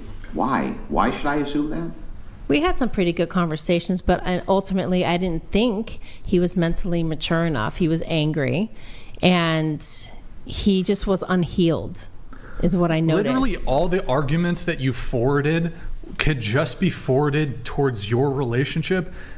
You're 40, right? You were dating a 25-year-old, or when were you dating him? When I was 37. 37, so it was a 12-year... 12 years. So the exact same arguments that you forwarded when it comes to men dating younger women could be forwarded in your case as well. How about this? A 30-year-old dating a 20-year-old. Objections there? It's not as bad. I still think girls under 24 are a little bit more vulnerable to being taken advantage of. Wait, just the women though, like not the men. Only the younger women. So how about this proposition? Women should not be able to vote until they're 25. Are you in favor of that? I think they should raise the voting age a little bit. I don't think they're just for smart. women, though. I don't think just for the women. For everybody. I think for everybody. I don't think anyone's educated enough or intelligent enough, not wise enough. I think they're still kids making these big decisions. Yes, I agree with this. No voting for anybody until 30. I can get behind that. Not that high, just maybe like 25 or something. Okay, but no. If you're not wise enough to be able to have long walks on the beach and deep emotional conversations, I don't think I want you voting in politics. I think that you need to at least be able to be emotionally vulnerable, and you need to at least be able to have these deep emotional connections with people before I want you to be voting for who my next president is. I don't know why you're making fun of having an emotional connection with someone. That's very important. Because it's meaningless. It doesn't mean anything. It's when meaningless? You say deep emotional connection, it's hold on. Help me out, Joy. Bullshit. That is bullshit. Wait, so hold on. No, You He's can't surface have an level. emotional connection with a woman, or it's not going to last. Let me explain. I'll explain it. So that, and I think you'll actually agree with me. Let's say there's Bob and Jane, and Bob and Jane, right out of high school, they get married. And Bob, he's a mechanic, and Jane, she's a stay-at-home mom. And well, they have a rough go of it for the first 20 years. They barely even talk to each other. Jane has a lot of kids, that's true, right? And they deeply, deeply love each other. But Bob, he's not really the talkative type. He's pretty quiet, pretty stoic, doesn't really say very much. And it's just kind of through the little things that Jane knows that Bob loves her. He doesn't forget the anniversaries, but they don't say much at anniversary dinner. He doesn't forget much about Jane. He loves her. He even talks her up to other people, right? But they just don't ever really have these deep conversations and the idea of emotional vulnerability. Are you saying Bob doesn't love Jane? Not necessarily. No, okay, right. So then the idea of a deep emotional connection doesn't mean anything, because they do have a deep emotional connection. They just have it in a different way than the deep emotional connection you want. I disagree. I gotta move things on a little bit here. So, couple questions. 30-year-old man dating 20-year-old. Do you object? It's pushing it. I don't know. Why is it pushing it? Like I said, I think the girls under 24 are very young, have no life experience, they're just vulnerable to getting taken advantage of. I think they're a little bit naive. Wouldn't they be just as vulnerable to being taken advantage of by a guy their same age? Just to be clear, I don't think so. I don't think those men are as smart as the older men who are much more aware of what they're doing. Yeah, but I can make an opposite argument saying that those older men are more emotionally mature. So they're less likely to be inclined to be manipulative. Emotional maturity depends on the person. It definitely does not depend on age. I know that for a fact. So then I'll just apply that to women. Their maturity depends on their age. So an 18-year-old woman could be maturity only. What? Wait, what are you saying? You said no. You said, oh, well, it depends on the person. Okay, great. Yeah. It depends on the woman, too. It depends on the specific woman. So an 18-year-old woman could be more emotionally mature than a 25-year-old. But you would say, oh, no, you can't date the 18-year-old woman. Could be. It's just that I highly doubt 18 to 20-year-olds can discern, and because they don't have enough life experience and relationship experience to notice the red flags. Like, so what you're saying, as people get older, they get more emotional intelligence? Not necessarily. What I'm saying is it's easier to discern and look for red flags and figure out if a person is right for you or not as you get older and get more experience with dating. This would apply to men too. You have to have, you have to experience with dating to know what to look for. And when you're 18 to 20, you don't have that much experience with dating to know what to look out for, to know what's right for you. And at what age? 18 I'm sorry, by the time, hold on, just to be clear, most women who are going to college, their first freshman quarter semester, they done already fucked like 10 dudes. What are you talking about? You're making assumptions, but okay. Bro, I mean, I can actually give you the average of how many partners that women have when they get out of college. On average, it's not low, right? It's not low. So, I mean, it is true. It's an assumption. I'll grant you that. It just seems like it's a fair assumption to make. Okay. So the thing is, though, is I would like to just kind of ask you this.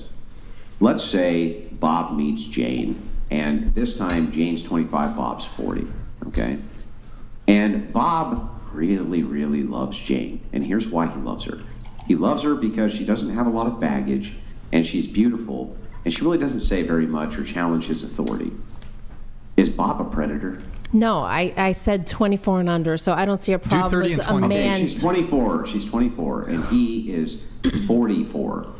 20 years younger. Is Bob a predator? Oh. I can't assume. You never know. Could be a good guy. I just think. No, here's the only criteria he's more likely to take advantage of her. I'm giving you the specific criteria. He loves her for these 3 reasons. She's really hot, okay? She has no baggage, and she concedes to his authority. That's why he loves her. Those 3 reasons. I don't think those are enough things to love someone for. Yeah, is Bob a predator? I wouldn't. That's not enough to fall in love, in my opinion. There's so many more deeper. He's definitely in love with her. And she has her own reasons for loving him back, but he definitely is in love with her. He just only has those 3 reasons why he's in love with her. Is Bob a predator? Borderline. I don't know. Borderline, okay. Borderline a predator? It's just a little off for me. It's just a little bit too much of an age gap. What should Bob love her for?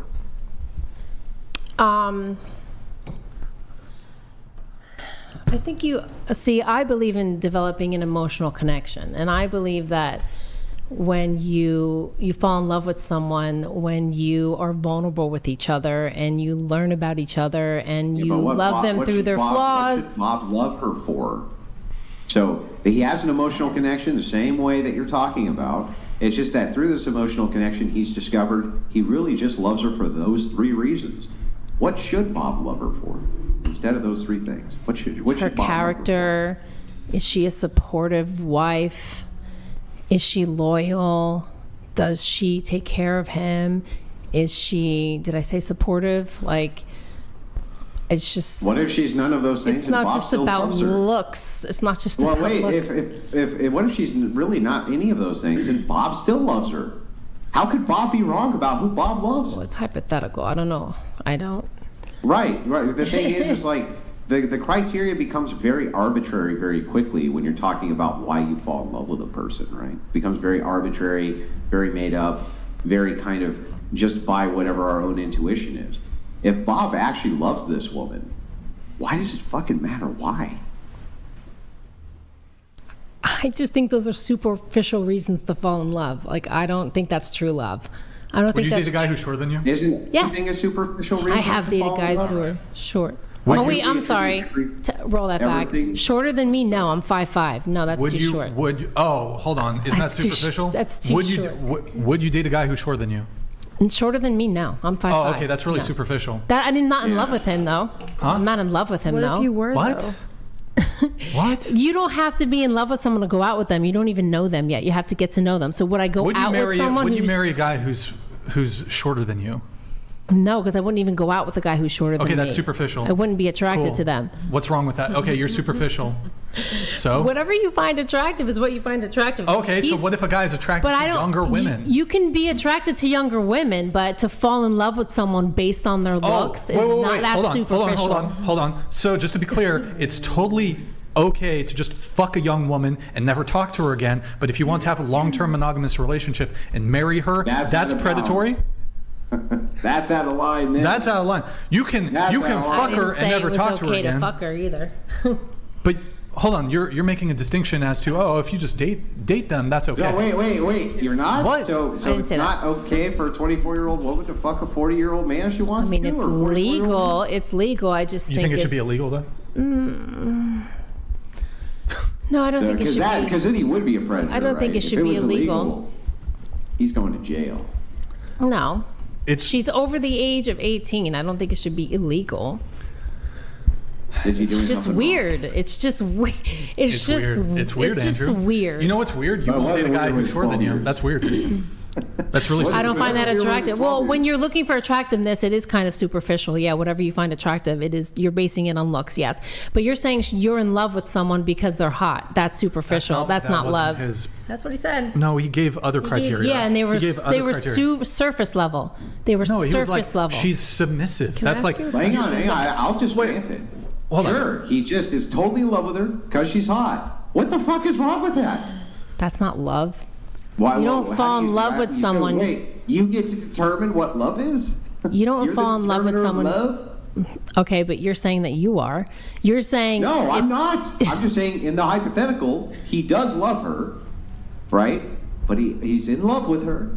And yes, it's just purely based on her looks. What has Bob done that's actually wrong here? I don't think that's love. I think that's lust. But you're saying that you wouldn't date a guy that's an inch shorter than you. Isn't that like some kind of... That's not... I wouldn't be in love with him because I wouldn't even go out with him. Yeah, right. But he wouldn't even date her if she wasn't hot, so... Wait. It's okay. I'm saying your basis for love is dependent on looks. I don't think that's enough to be in love. It's enough to be attracted. But you're misrepresenting his position. His original position was he listed, look, she's really hot. Andrew, I think you said she was submissive. Maybe you worded it differently. Yeah, so here's the 3 criteria. She's really good looking. She doesn't have any baggage, right? And she submits to his authority. I think that's enough. Yeah. I think I think that criteria is enough to be interested and to want to date them and to find it very attractive. I don't think that's enough to fall in love. I think you're looking at it like way too black and white. Yeah. Also, just to be clear, men, we don't have laundry lists of shit that like y'all women who have fucking long ass lists of shit that you need. Andrew's kind of spot on. Be submissive, be pleasant, don't have baggage, be physically attractive. Literally, that's pretty much all you need as a woman. In fact, most men are probably going. Most men just be hot. Lucky stars if they get that shit. If you get just that, you get a submissive, hot woman who doesn't have trauma. That's huge. Mega bucks. That's mega it. Bucks. That's it. Like the mega bucks lottery that you won 5 times, right? Now you're trying to conflate it to there would be no other components of the relationship. I don't think that that's what Andrew's saying. He's just saying she's got those 3 things. And that's why he's in love with her, because of those 3 things. What would be wrong with that? What would actually be wrong? Yeah, what's wrong with that though? I don't understand. If the perspective from the man is like, these 3 things are the things that I value, and then you have those 3 things, and you're in love with that woman, and she has those 3 criteria. That's what made you fall in love with her. It'd be part of it. Criteria. Hang on, that was what your criteria was. She met him. You fell in love with her. Those are the 3 things you listed. The things about her that made you fall in love with her. How could you dispute that? Like, how could you say, Bob, that's wrong? There needs to be some fucking walk on the beach on Tuesdays, or else you don't really love her, Bob, right? Like, how can you even make that statement at that point? I don't know. I just think falling in love requires a deeper connection than just those little things. I think that's part of it. I don't think that's enough. You realize, like, well, let me ask you this: do you believe in love at first sight? No. No. No. No.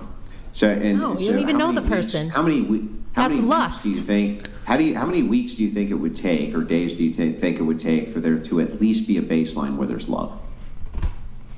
I don't. I personally think a few months. I think it takes a few months to really get to know someone. Everyone's on their best behavior the first month. Then you start to see the person around the second month. I think it takes a couple of months to really get to know them and see the real them, see them, how do they handle conflict? How do they handle I gotta stress? talk to my wife because she said the day she met me when she opened the door, right, that it was like the scene from Wayne's World where Dreamweaver was playing in the background and there was like a shining light on me, right? And she said it was love at first sight. I can't believe she fucking lied to me, Brian. It's fucked up. It's fucked up. Really quick here, I guess final things on this. First off, with the 3 that Andrew gave, the majority of men, like, men will put up with a lot of bullshit. Like, men will deal with quarrelsome, nagging women. I personally don't think that's a good way to move as a man. But, like, if you just go off of Andrew's first one, she's hot. You might not agree with it, but a lot of men, that's it. They'll fall in love with a girl. Now, this idea that those 3 prongs that he listed that's not enough. That's like, we don't have laundry lists of things. Be submissive. Don't bring trauma baggage into the relationship, and be physically attractive. Like, the vast majority of men are going to be totally fine with that. If you come with other stuff, fantastic, but that's it. 2 things here I want to talk about really quick. You mentioned commonality. One, I would think, aren't there people like your exact same age who you would be completely incompatible with? So this idea that commonality is super important seems dubious. Yes, I think, yeah. Okay. Yeah. Can I ask a Hold question? on. And I related to that though. I mean, have you ever met a guy who you have everything in common with, but you weren't attracted, like you didn't want to date him? Like, I don't think commonality in and of itself is enough to be like, oh, I really want to fuck this person. I really want to date with this person. I think you need more than just commonality. Oh, they like all my same music and movies, and we have this whatever. I can't. That's not enough. Mm-hmm. Yeah. You like found yourself a best friend. Yeah, exactly. You found yourself a friend, but is the attraction there? So commonality, who cares about that? Mm-hmm. Let me ask you a question. One scenario. Let's say a 19-year-old girl slides into my DMs. She contacts me. I'm 35. And she says, hey, I want to come visit you. I want to take you on a date, whatever she says. What would be wrong with me dating her? I think it's weird. I think she's a child. Even though she's legally... You mean she's literally an adult? I understand that legally she's an adult. I still view 19-year-olds as kids. Men and women.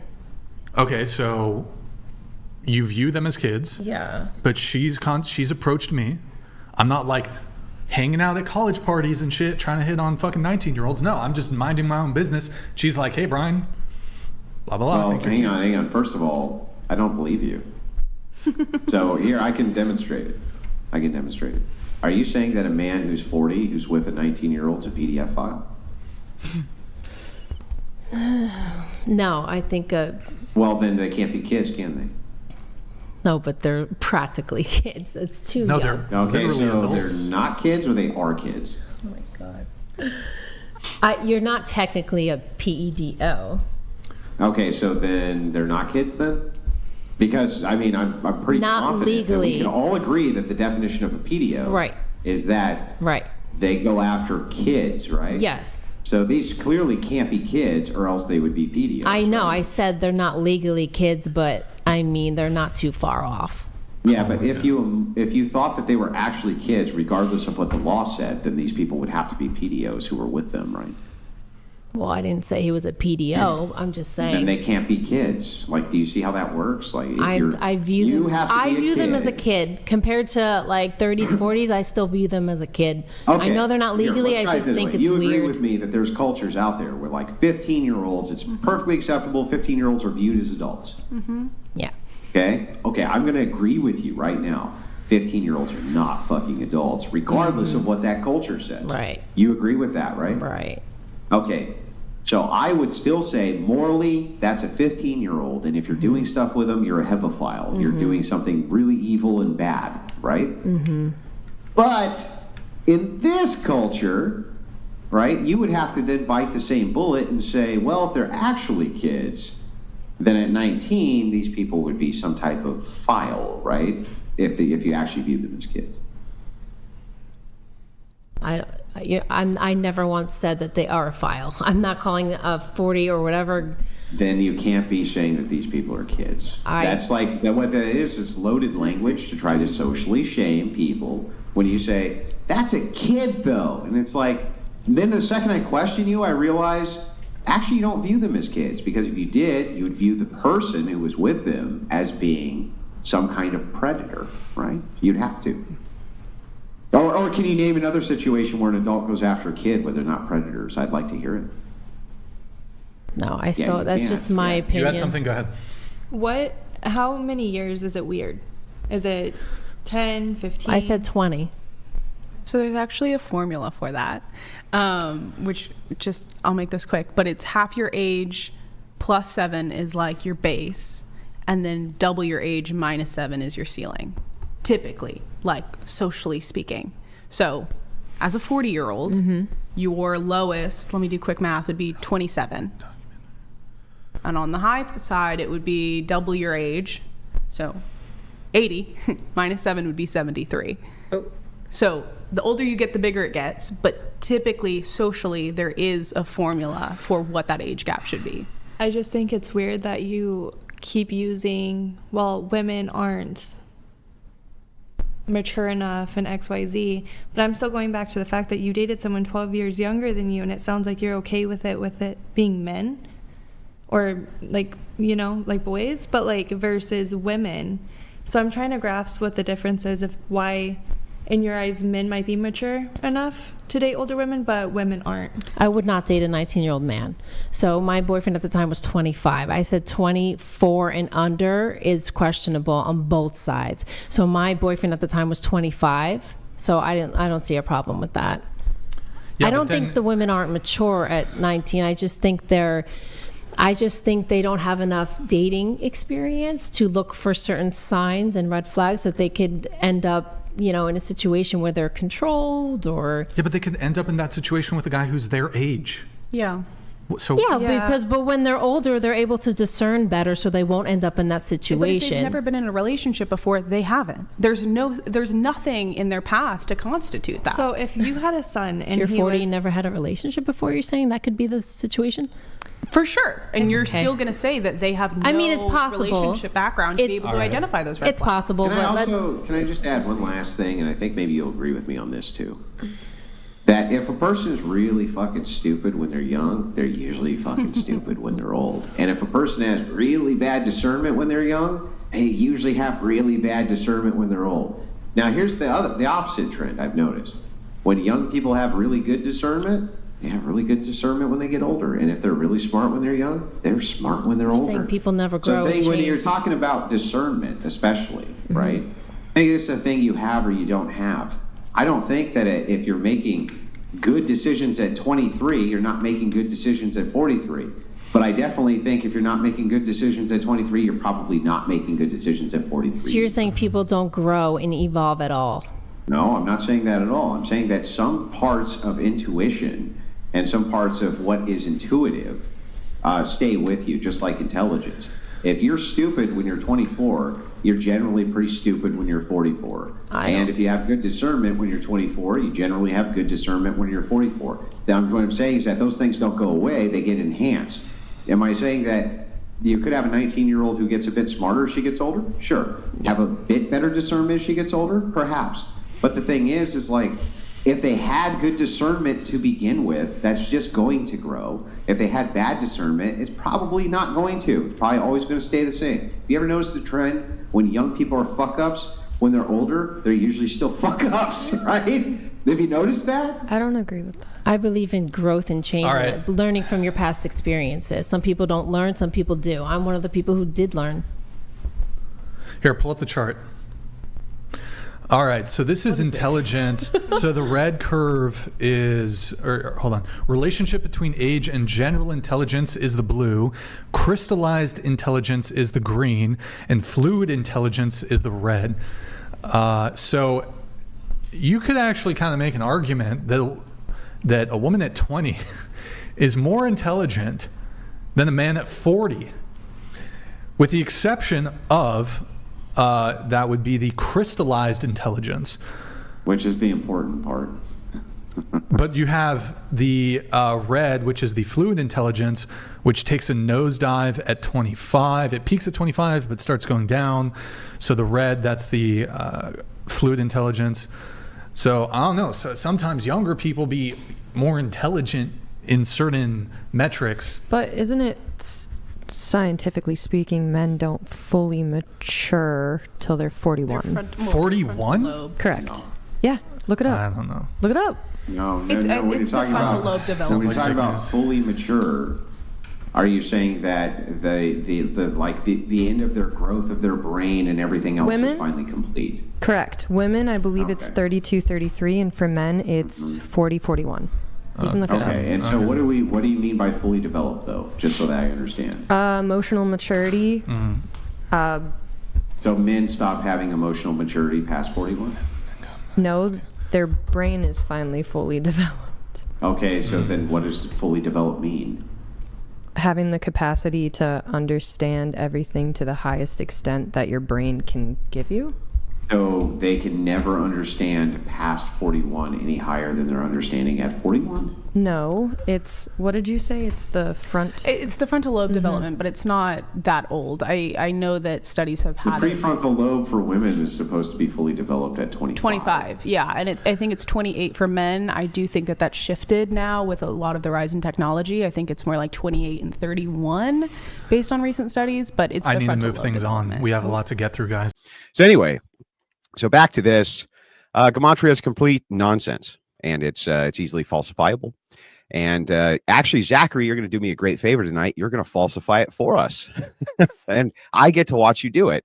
I do this to what me and Jim Bob refer to as, quote, Gematria tards all the time. Well, you seem like a decent enough fella, and I'm not going to take the evening to insult you, unless, of course, you start the insults first.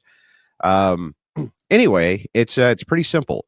The object here is that math is a universal. If it is universal, it should be able to be applied universally. He says that numbers don't lie, but numbers lie all the time. For instance, have you ever taken a measurement of something and been wrong? Oh, you maybe were off by a half inch, you were off by a quarter inch, right? Because it requires an interpreter. So how do we know that you're interpreting these numbers correctly? How do we falsify it? In other words, how do we falsify? Like, what can I compare to make sure that we could actually falsify this in a scientific way? Well, you don't have anything. You have nothing. You have a cipher, right? Gematria, in fact, there's multitudes. I have the Gematrinator here. I don't know. You're probably aware of the Gematrinator. It was built in my honor, just if you don't know. Yeah, the Gematrinator. Okay, the Gematrinator has multiple different Gematrination machinations in which we can use. Interestingly enough, though, you also claim that this can only be done in English. What about Old English? I did not claim that. Oh, okay. So it could be done in Chinese, Japanese, Dirty-Knees. Look at these. It can be done in all those. It can be done in all those languages. I specialize in English. I learned about it from a 1926 publication by Manly P. Hall. But just to understand, it didn't start in English. Again, this was part of Hebrew, Aramaic, okay. All right. Hang on. I wasn't actually asking a question, right? It's my opening statement. I'm just pointing this out. So just very quickly, I'm just going to reclaim a little bit of time there. Here's your history of failed predictions, Zachary. Obama's assassination on August 29th, 2014, total failure. Assassination on March 15th, 2015, total failure. You then predicted Obama's assassination October 19th, 2015. Never happened. You predicted the Obama or Trump assassination around 2016 U.S. election. Wrong again. Trump assassination on some unspecified date, right? And then you gave a bunch of numbers to go with all these. I don't know why. It's like a weird Illuminati card game that you have. Super Bowl 49 will be the Colts versus the Lions. Yep, you were wrong about that too. You were wrong about 2021 March Madness. right? You've basically been wrong about most of the more credible predictions that I can find you making. Tonight, I'm going to ask you to make a credible prediction and actually back that credible prediction up by giving us specificity. I don't believe that you're capable of giving specificity because I believe that you follow a very traditional mantra of a con artist, which is that you use vagaries, and it is through vagueness that you trick people. And so the second I can get specificity out of you, it now creates a claim which is falsifiable, which is why I don't believe that you'll be able to give us any type of specific claim, thus falsifying your own position. Now, to give you a distinction, if I make a claim as a political pundit, it is true that I definitely could be wrong. But what my claim is as a political pundit is I'm utilizing experience, intuition, and other various social senses in order to come to conclusions, including inductive reasoning. So if I'm wrong, right? Now, it could hit my credibility, I suppose, if I'm wrong too often in predictions in the political arena. I think that that's fair. It would just show that maybe I have bad instincts or bad intuition or very bad inductive reasoning. You don't really have that luxury, though, because you have what's called a predictive model, in this case, Gematria. You need to actually specifically be correct about the things that you predict in a very specific way. And you need to be right about them more than you're wrong about them for this to actually be useful and not just left up to chance. So what I'd like to do is demonstrate that tonight when we open up the debate. And I'm ready to go when you are.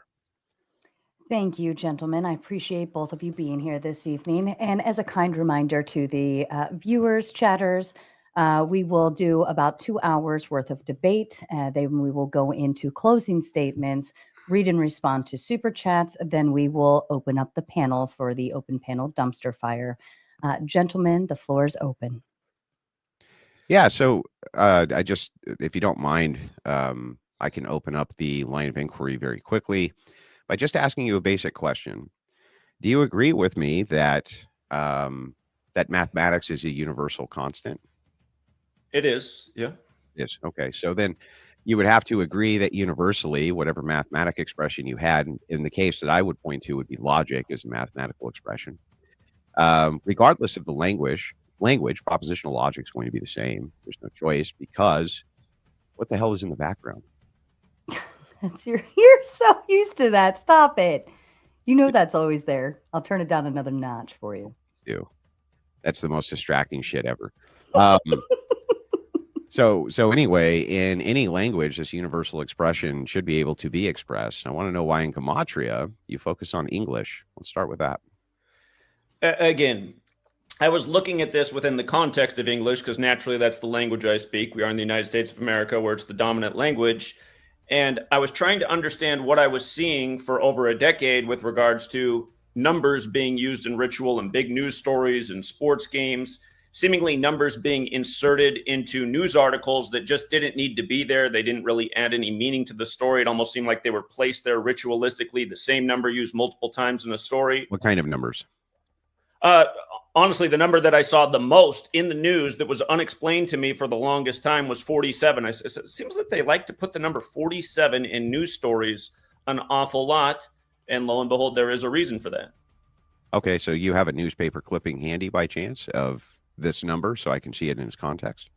Well, I mean, if you followed my work, I often bring up the ritualism of 47 in the news. I don't have an example right here in front of me at this moment, but for anyone who's followed my work, it's a very recurring pattern. Okay. And just for the record, in Gematria, news happens to equate to 47.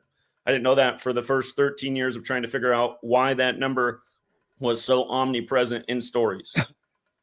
Okay.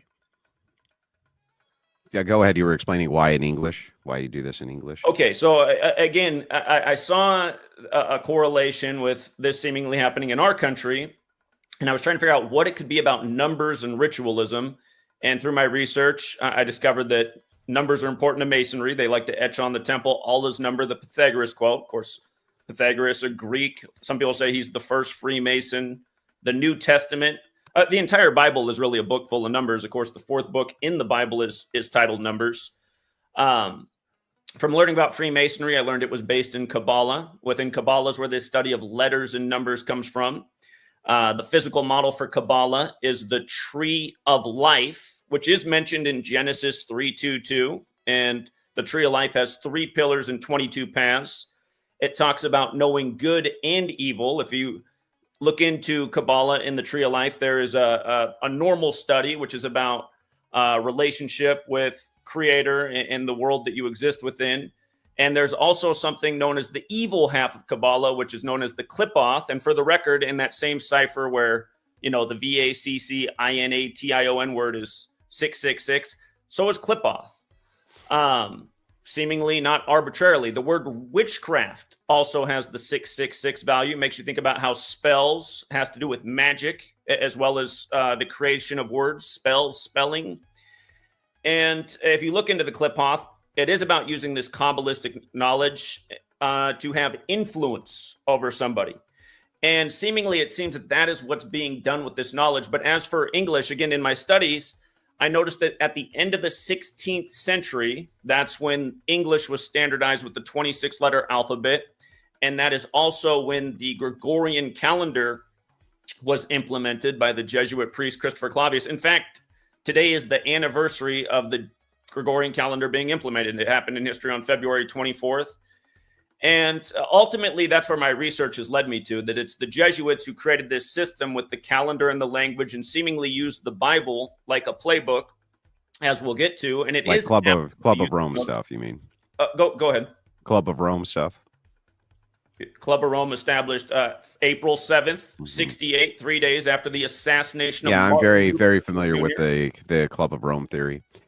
So anyway, there's holes in that, and we can get to that too. But just very quickly, do you realize that the number one number which is found in newspapers is 10, not 47?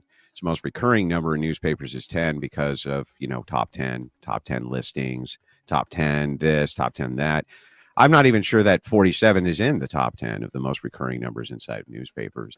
It seems like you're taking that number specifically because you can tie it in with other things that also in some way loosely correlate to 47. Here's how I can demonstrate this for you. Do you have the Gematrinator? Do you believe that the Gematrinator actually, if we feed it various words, can gematrinate their meaning for us? How exactly do you mean that? Well, like for instance, if you were to take, you're talking about the jabby stabby, and you keep on saying that it's 666 is tied into the jabby stabby, right? It is. Yeah, but I think that what's going on is that you're taking a loose correlation of opposite events, and I could take an equal amount of correlated opposite events and come up with a wildly different number than 666. And I don't know how you could falsify that. You can try and make your point, and then I'll give you my rebuttal if you'd like to do that. Yeah, so anything which you come up with to reach the number 666 when it comes to the jabby stabby is going to be loosely correlated events which come up with a word by your definition that's going to equal this number. But what you have to do is you have to take a series of events which fit X other event to come up with this word to confirm your bias. What I'm saying is that I can equally take that, put it in the Gematrination machine, which I have up now and I'll put in front of my audience, and prove to them and demonstrate to them that I can come up with a completely different number than 666. So can you tell me how you came up with 666? Again, the cipher where VACCINATION equates to 666 is known as Sumerian Gematria or Gematria.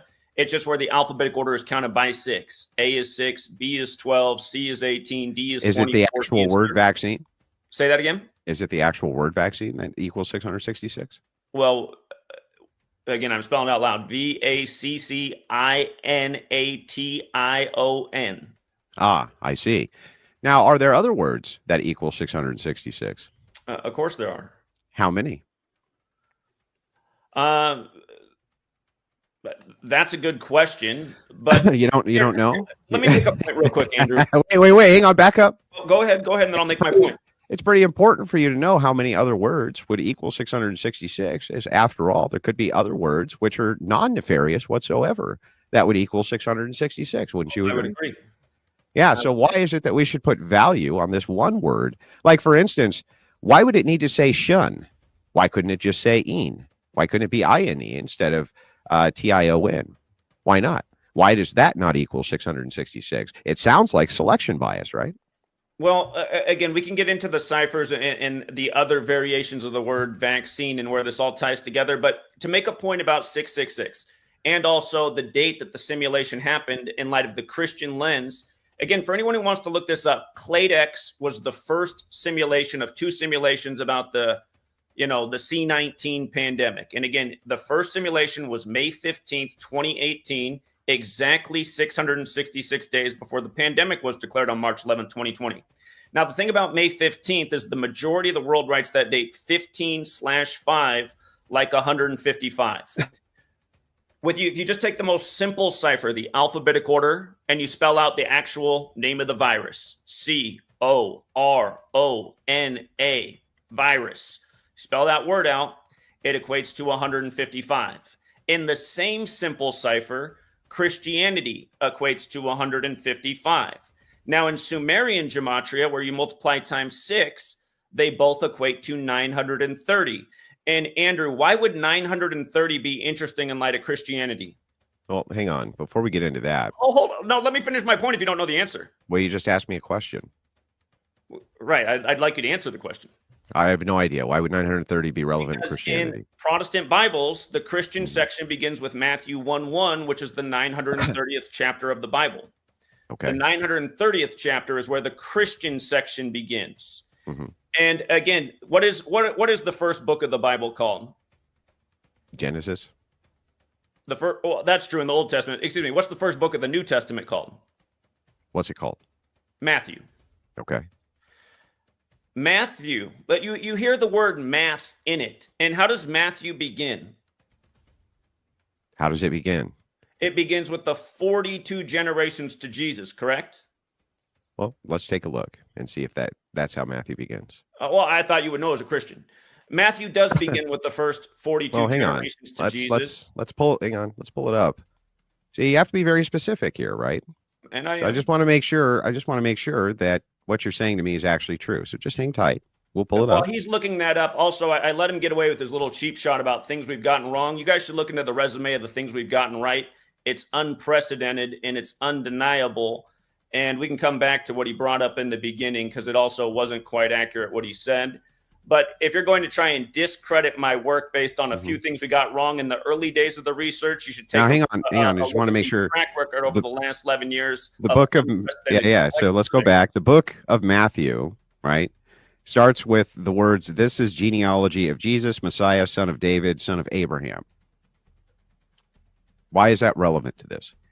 I'm making the point about why the New Testament begins with the 42 generations to Jesus. Again, the Bible is a book of numbers. Okay. And Matthew, you hear it in the name, the word math. Uh-huh. So for your audience who's not familiar with Wait a second. The word math is in the word Matthew, and you think that has relevance? Well, I'm going to make a point how it clearly does. Okay, go ahead. Again, the 4 base ciphers of the English language. I learned this from Manly P. Hall's The Secret Teachings of All Ages, published in 1926. Yeah, Manly C. Hall, the occultist, right? P.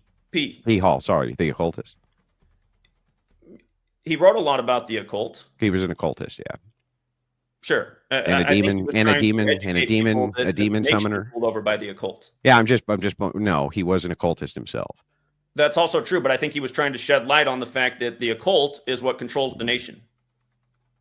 Can I ask? Okay. So it's not the word math, right? It's M-A-T-T-H. Right. Right. Would you acknowledge that? Would you disagree that the pronunciation has the word math in it? Sure. So it has math in it. Go ahead. I'm going to make the point. So the 4 base ciphers of the English language are the alphabetic order. A is 1 up to Z is 26. The reverse alphabetic order, Z is 1 back to A is 26. And both orders with numerology applied. So there's 4 base ciphers. So if you have a word value, you'll get 4 numerical values. And these systems are related.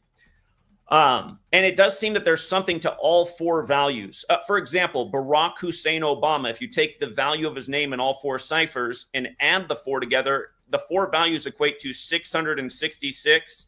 It's interesting because the day he was called president-elect, the pick 3 in Chicago, their little lottery, the pick 3 that day was 666.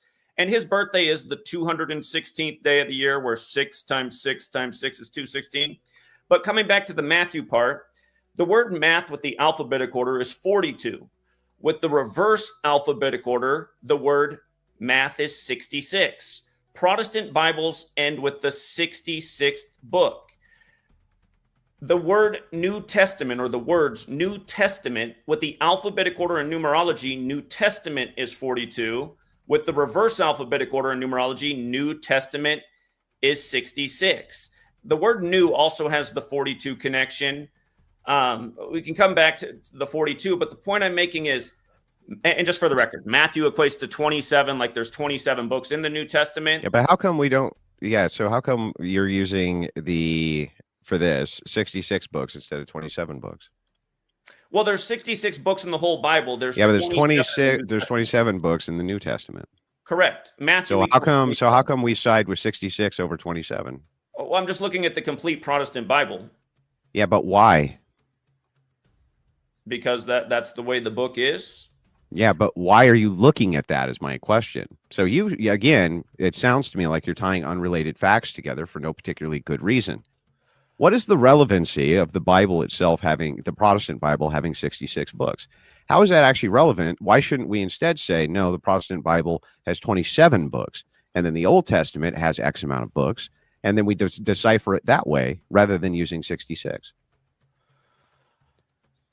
It is one complete text. I mean, it's hard to get a Bible that's just the New Testament. I have No, it a King isn't. James version right here. Yeah, it's not hard to King get a James. Bible that's just the New Testament. That's not true. One. Just And for two, the record about what I'm saying, again, the King James Bible. why do we go? Please answer my question. This is my question. I'm going to repeat it for you.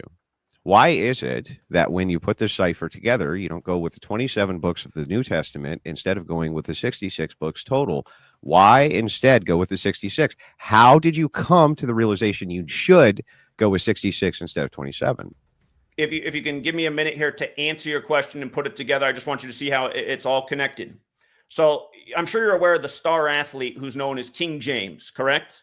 LeBron James played for the Cavaliers. Cavaliers in history named after King Charles, who was the son of King James. LeBron, when he won his first NBA Finals. I've never heard anybody call LeBron James King James, dude. Ever. That's his nickname, King James. He won the only final for the Cavs on the real King James's birthday, June 19th. Even let's let it. So I don't watch sports. You could be right about this, that his nickname is King James, right? You could be, and I could just not. Please just listen. Hang on. It's really important that we go through this an item at a time, because you do like to do this thing, sir, and you can't say I haven't given you plenty of speaking time. But I actually really do need you to concisely tie these points together for the purpose of the debate, or we can't get anywhere. I'm going to. Do it concisely, please. Go ahead. I'm going to, because what people need to understand about my work is I'm showing how these people use the Bible as a playbook in ritualism, from the news, like a scandemic, to your rigged sports leagues, to a 9/11, for example, where the Tower of Babel story ends in Genesis 11:9. Just please answer the question. That's all I'm looking for. Just looking for the answer to the question. King James was born in 1566, okay? Okay.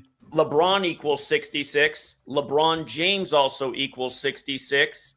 The first time LeBron won a finals, they just happened to shorten that season to 66 games. Just so happened to be that way. The first time that King James wins the finals. And of course, they do call him King James. I'm sorry you don't know that. His first ever NBA game was against the Kings. Yeah, but they also call him the Akron Hammer and the L Train. Why don't you go with those?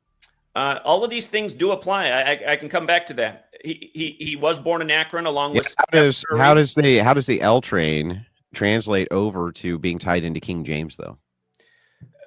Just let me finish this point about 66 and 27. Mm-hmm. When he won the finals for the Cavs on the real King James's birthday, June 19th, 2016, that was LeBron's it was the Cavaliers' 103rd game of the season, which is the 27th prime number. LeBron scored 27 in the game, and 27 days later, his father died, who was Nate Thurmond, who was born in Akron along with him and Steph Curry. And Stephen, if you look up the meaning of that name, it means crown, which fits in with the king. Also, if you look what happened before LeBron won that game, the actor Anton Yelchin died at 27. And if you look at the day he was born, the date of numerology for his birth was also 103. Again, the point I'm making, which might seem a little bit complicated, is these people do perform wicked rituals and they do use these Can you numbers. please numerology. explain to me why you went with the number 66 for the tie-in for this instead of the number 27? Well, I'm showing you how they use 66 and 27. I don't care why they use 66 or 27. Can you repeat my question to me so I know you understand it? You're asking me why would I look at 66, the whole length of the Bible, versus 27, which is the books in the New Testament? Why? So can you answer that question?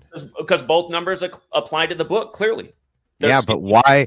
Yeah, okay, okay. Section. Okay, but do you agree that some parts of the Bible, for instance, could just have, certain things which are relationary chapter by chapter? Why not calculate all the chapters, for instance, and use that instead of using the total amount of books? Why is it that you use you use the totality, you say 66, or then you say 27? Why not calculate it chapter by chapter instead? Or how about a calculation of every single word that's printed in there? Or how about the calculation of every single word that's printed in there in Old English versus the new English version? Why not utilize those things instead of this? The reason I'm asking the question of why you use this as the foundation is so that I can make a determination as to whether there's good reasoning behind why you actually did that, or if you're just utilizing it so that you can correlate it with other loosely correlated facts, many of them not even correlated, in order for you to affirm your bias. So why did you go with that specifically? Why? Because they are pertinent numbers to the book. And for anyone who knows about the Bible, the New Testament is based in the Old Testament, including Revelation being entirely based on what's in the Old Testament. And just for the record, that doesn't answer the question, dude.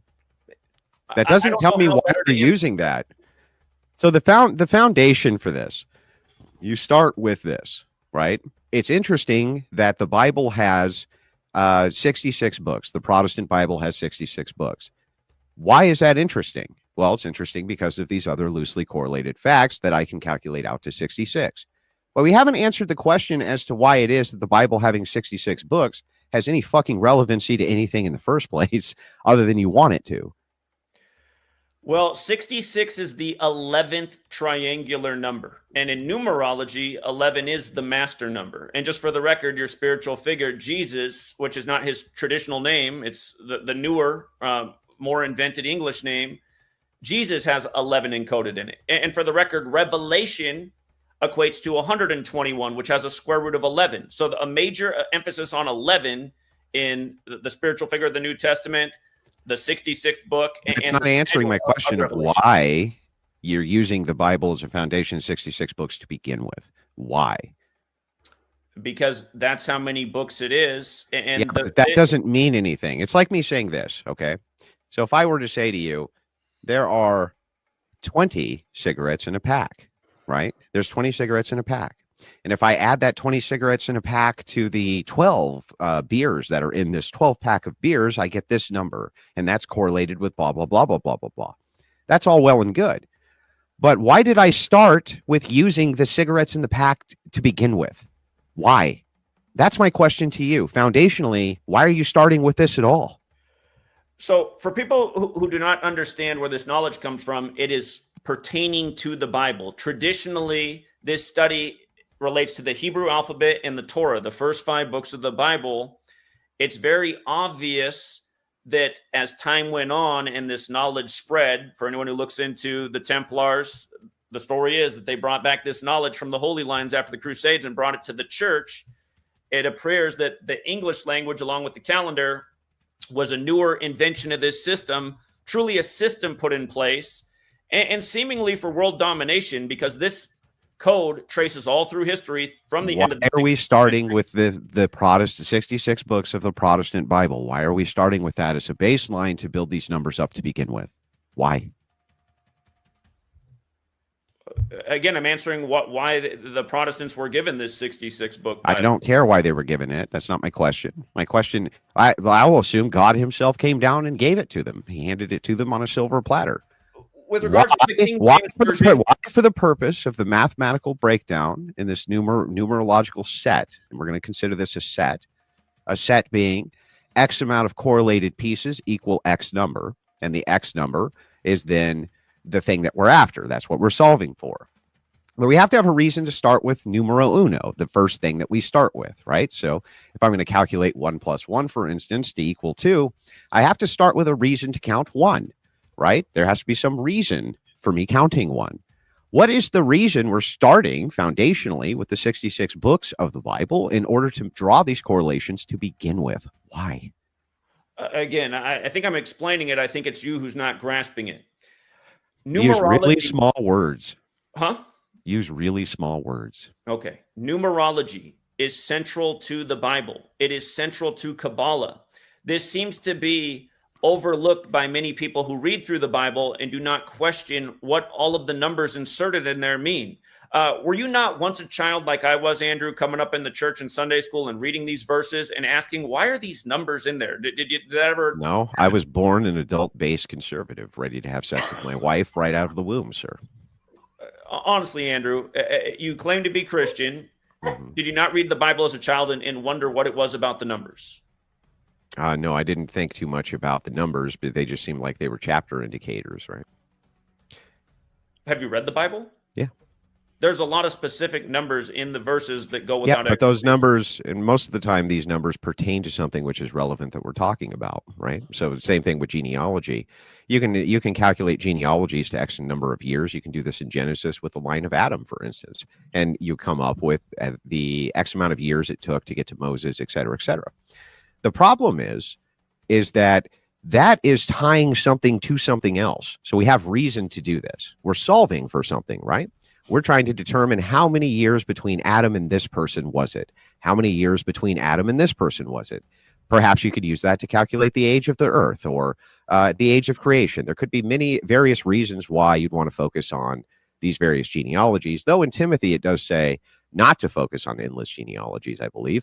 But the thing is that aside, it pertains to a reason for us to do the thing. What I'm asking you is a basic foundational question, which is, what is the reason we start with this base other than just because you fucking want to?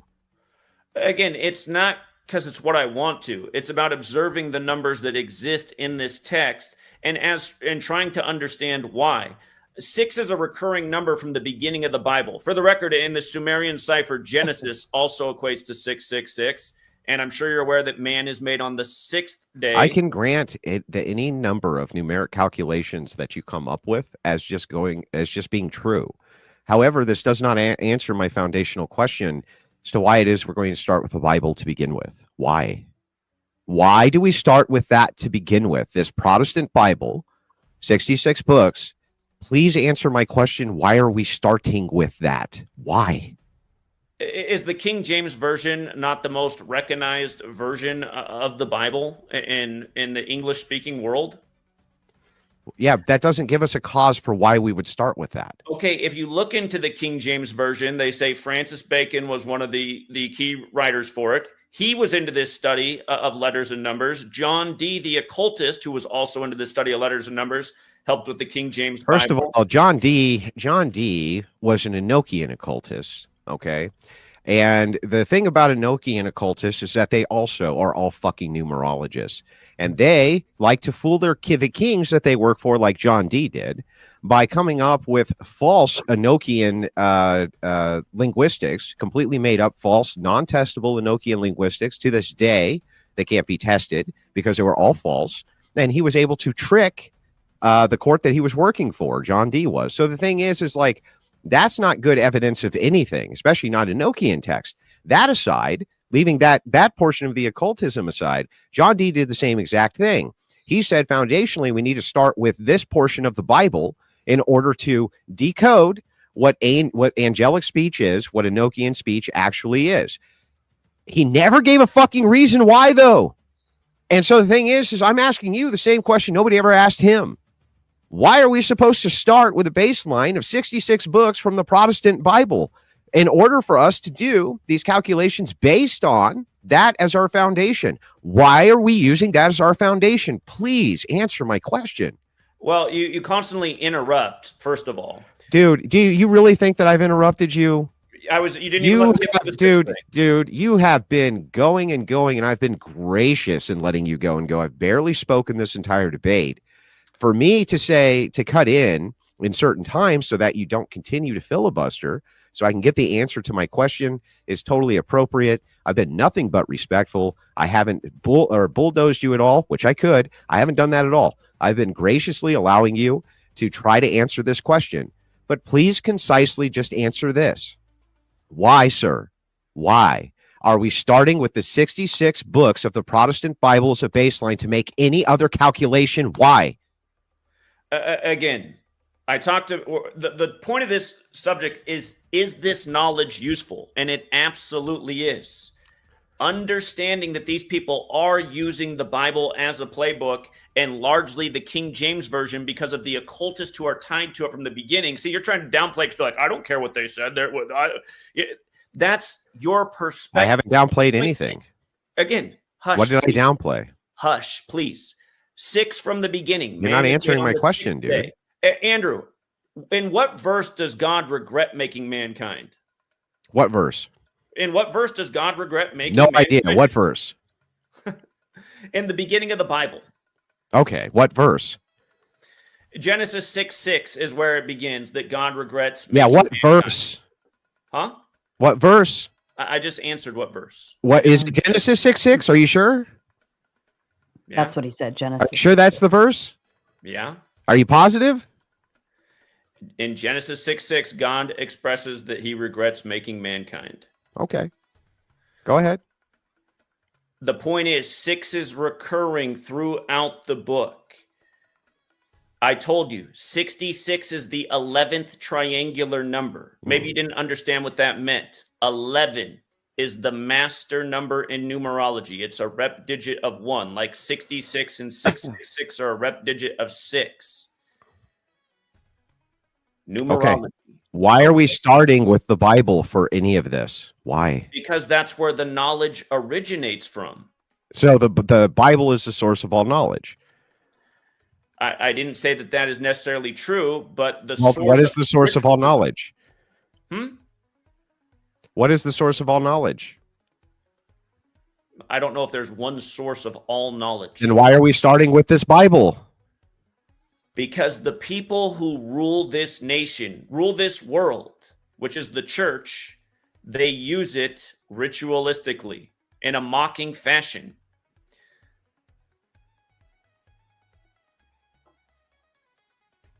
Wait, what? Say that again? I just want to make sure I got that right. What?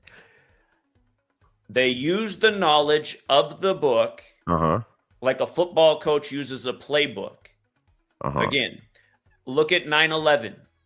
The majority of the world writes that date 11/9. The story of the Tower of Babel ends in Genesis 11:9. And just for the record, this cipher where you multiply the alphabetic order times 6, Genesis has the 666 connection, as does New This York. doesn't answer the question still. Hold on. I want to come back to how you were trying to downplay what I was saying about the pandemic being simulated 666 days before it was declared. So yeah, I actually have that information in front of me here. You said it was from, let me just make sure I got this right. What was the organization you said again? I just want to make sure I got it right. What was it? What was the organization? Are you talking about the Claydex simulation? Yeah, the Claydex simulation. And there were multiple participants, including all the same ones that were involved in event 12. You had a problem with your claim there, though. Do you know what it was? There is no problem with the claim. Well, here's the problem with the claim. The Claydex simulation, I do have it in front of me. You are correct. John Hopkins Center for Health Security hosted a Claydex pandemic tabletop exercise May 15, 2018, Washington, D.C. The purpose of the exercise was to illustrate high-level strategic decisions and policies the United States and the world will need to pursue in order to prevent a pandemic or diminish its consequences. The problem is that there was many other corporations long before Claydex who ran pandemic simulations inside of the United States. You claim that this is the first one. That is key. I did not say it was the first one. Not only did you said that was the first simulation run. Hang on. I have the note. I have taken the notes. Okay, calm down. Calm down. You can respond, dude. Just calm down. Calm down. Hold on, Zach. Let him finish. Chill out. Well, he's reading a source, so let him finish reading the Okay, source, then and then I'll you out, can dude. then you can Chill Chill rebuttal. out. You said that this was the first simulation I that did was not say run. first. Okay, then let's go through it again. So Claydex runs this simulation, which has what bearing on what? Claydex and Event 201 were sister simulations. They were unique in the way they were done. Anyone can still watch the broadcast. There were no other simulations done like this. They have the same. For people who have not watched it, they present it like it's the news, like you're watching CNN. They have the same news anchor. These are sister-related simulations, okay? But I want to come back to the point about What what does you're that have to downplaying. do with the calculations, though? Hold on. The face of the opposition in the time of the pandemic was Robert F. Kennedy Jr., who's recently been sworn in as the Secretary of Health. And I want you to understand how these things are related. If by chance did you watch any of his confirmation hearings? Of course, watch them live. Okay. So would you agree that the major focus was on his history of being an anti-vaxxer? Some of it, yes, and others. It was the major focus, incling all the news. No, I would say that the major focus from the progressives in that panel was on whether or not he was taking money from various corporations when he was engaged in lawsuits against those corporations for the purposes of health. Well, So that I was would what say Elizabeth Warren brought up in one part of the testimony where almost everybody no, else Bernie. is anti-vax. No, here's the thing, right? All of them had a different variety of questioning him along those same exact basis of essentially calling him a crook. While I will agree with you that there was a lot of pandemic testimony and his anti-jabby stabby, I can see that that's true. I don't think that was the only focus. No. Okay. I didn't say it was the only. I said it was the main focus, and it absolutely was for anyone who watched. Okay. So here's what's interesting. From the day that he gave his speech about why he was running for president, which was April 19th, 2023, Ignatius of Loyola Day, a recurring day of tragedy in this nation's history. RFK Jr. is Jesuit educated, having gone to Georgetown Prep. It's also why he had his lockdown rally in DC on Georgetown's birthday, which went over almost everybody's head. Again, if you're new here, I show how all of this traces back to the Jesuits. But again, from the day that he gave his speech about why he's running to the day that he was confirmed as the Secretary of Health was 666 days later. And again, the big concern is him being Mr. Anti-vaccine. Okay, well, let's hang on. Let's take this a claim. Hang on. Let's take it a claim at a time. Let's just make sure that that's correct. It is correct. Please. So how many days? Okay, so when do you believe that he started running for this position that he never ran for? Because it's not a position you run for. He gave his. You don't run for the Secretary of Health, just so you know. 2023. Okay, hang on. Stop. When? April 19th, 2023. And what did he do on April 19th, 2023? That was the day he gave his speech about why he was running. Okay. From that day to the day. Hang on. Officially. Hang on. He's not. By the way, I'm sorry. Do you run for that position? What do you mean? You run for that? Do you run for that position? Is that a position you run for? He announced. Are you elected for that position? He announced why he was running for president. Right, but there was discussions. He was approached with this multiple days before he ever made this announcement. Why don't we go with that date? I'm gonna because then it wouldn't equal. Then it wouldn't equal 666, would it? Again, I will bring it all together for you. Hey, just tell me, hang on, listen. I don't need you to go on a wild diatribe. I want you to specifically answer the questions I asked you, please. Why, sir, didn't you go with the multitude of weeks before when he was approached by President Trump's team to take this position? Why would we not use that as the starting date rather than the speech when he made the announcement? Can you explain that to me? I can bring that piece in. Absolutely. But let's go through the full thing here. Okay. So 666 days from his speech for why he's running to the day that he becomes the health secretary. He didn't run, sir. He didn't run. The day he announced he was running for president. Oh, I'm sorry. You're talking about who now? RFK Jr. You're talking about RFK Jr. running for president? He announced he was running on April 19th, 2023. Oh, you mean for president? Yes. Okay, I thought you were talking about health secretary. And for the record, that date had 66 numerology, like number of the beast equals 66, like New Testament equals 66, like math equals 66. Math's also 42, like New Testament, like the beast rules for 42 months, like the word vaccine equals 42, like Jesuit equates to 42. Coming back though, listen and follow the thought. Okay. If you go back and look, RFK Jr. put out a video last year on social media, July 2nd, 2024. RFK Jr., the snake, is what the video's titled that he put out. His testimony or his hearing began the first day of the year of the snake, January 29th. And of course, the snake is associated with Satan, the serpent. Stop, dude. Stop. Please answer my question. I'm going to ask it again.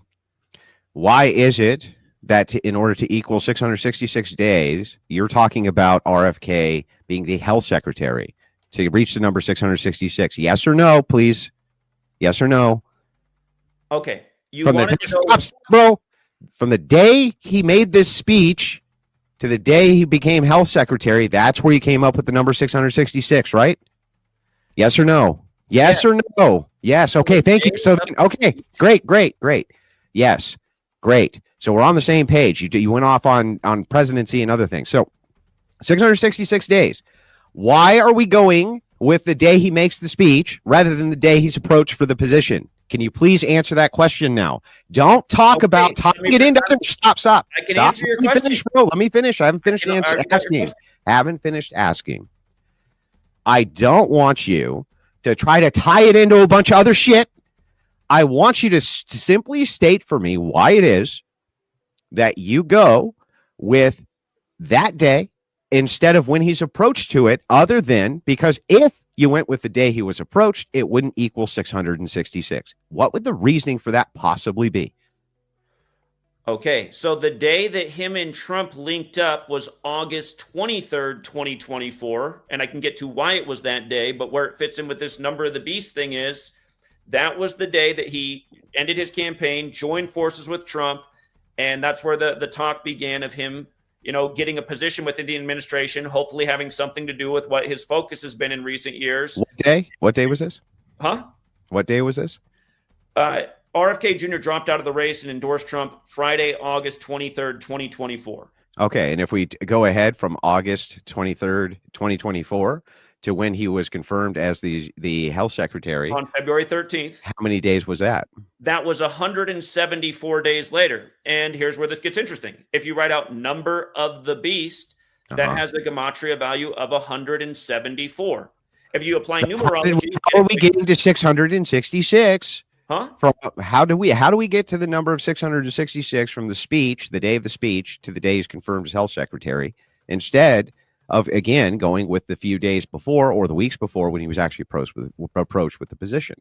Can you explain that, please? I'm showing you how the whole thing fits together. It doesn't matter how it fits together. It only fits together if we grant the original link of how we got to 666 to begin with. Otherwise, it doesn't fit together. So the thing is again, hang on. I'm not going to grant your presupposition that this is true. I, in fact, dispute that it was 666 days because I would prefer to go with the 10 days before when he was approached or the 20 days before when he was approached. Why would I be wrong to do that? Why? The day that goes down is the day that he announced his candidacy for president was April 19th, 2023, when he gave his speech about why he was running. And one of his key reasons he expressed was because he wanted to change the nation's health. Yeah, but why would I be wrong in going with a different day that happened before when he was approached for such a position? Okay, so here, to entertain your idea and show you how all these things fit together. It doesn't matter. Stop. Listen, I need you to understand why it is that it's irrelevant how these puzzle pieces fit together if the supposition of piece A, right, doesn't fit to begin with. This means that every other supposition you make off of your first supposition doesn't fit already. So we're going to take this line by line to see if any of these fit to begin with. First and foremost, how do we get to 666 days? Please answer that question. Let's start with that again. Began running in for this race for a place in federal office to the day that he was appointed to a place in the federal office was exactly 666 days later. Yeah, but it was also the start of the American Revolution, Waco siege, Oklahoma City bombing, all sorts of different things, right? Because every day on the calendar actually has some significance. If you want, if you want to look at it that way. But also, again, why should we go with the day that he announced instead of the previous days where he was approached? For instance, let's see if we can find out when was RFK approached for the Secretary of Health position. Andrew, I know what day he filed his paperwork to run. Yeah, but and what day was he approached? What day was he approached? What day was he approached? Part of the record. There's the day he filed his paperwork. There's the day you can safely assume that he was approached for said position before he announced that he was going to take on said position, right? That's a safe assumption. Is that part of the public record? Is it even if it wasn't? Wouldn't it be like, I wouldn't go to you and say, hey, man, you want to be the Secretary of Health? And then you would go fucking announce it the same day. That's not how that would work.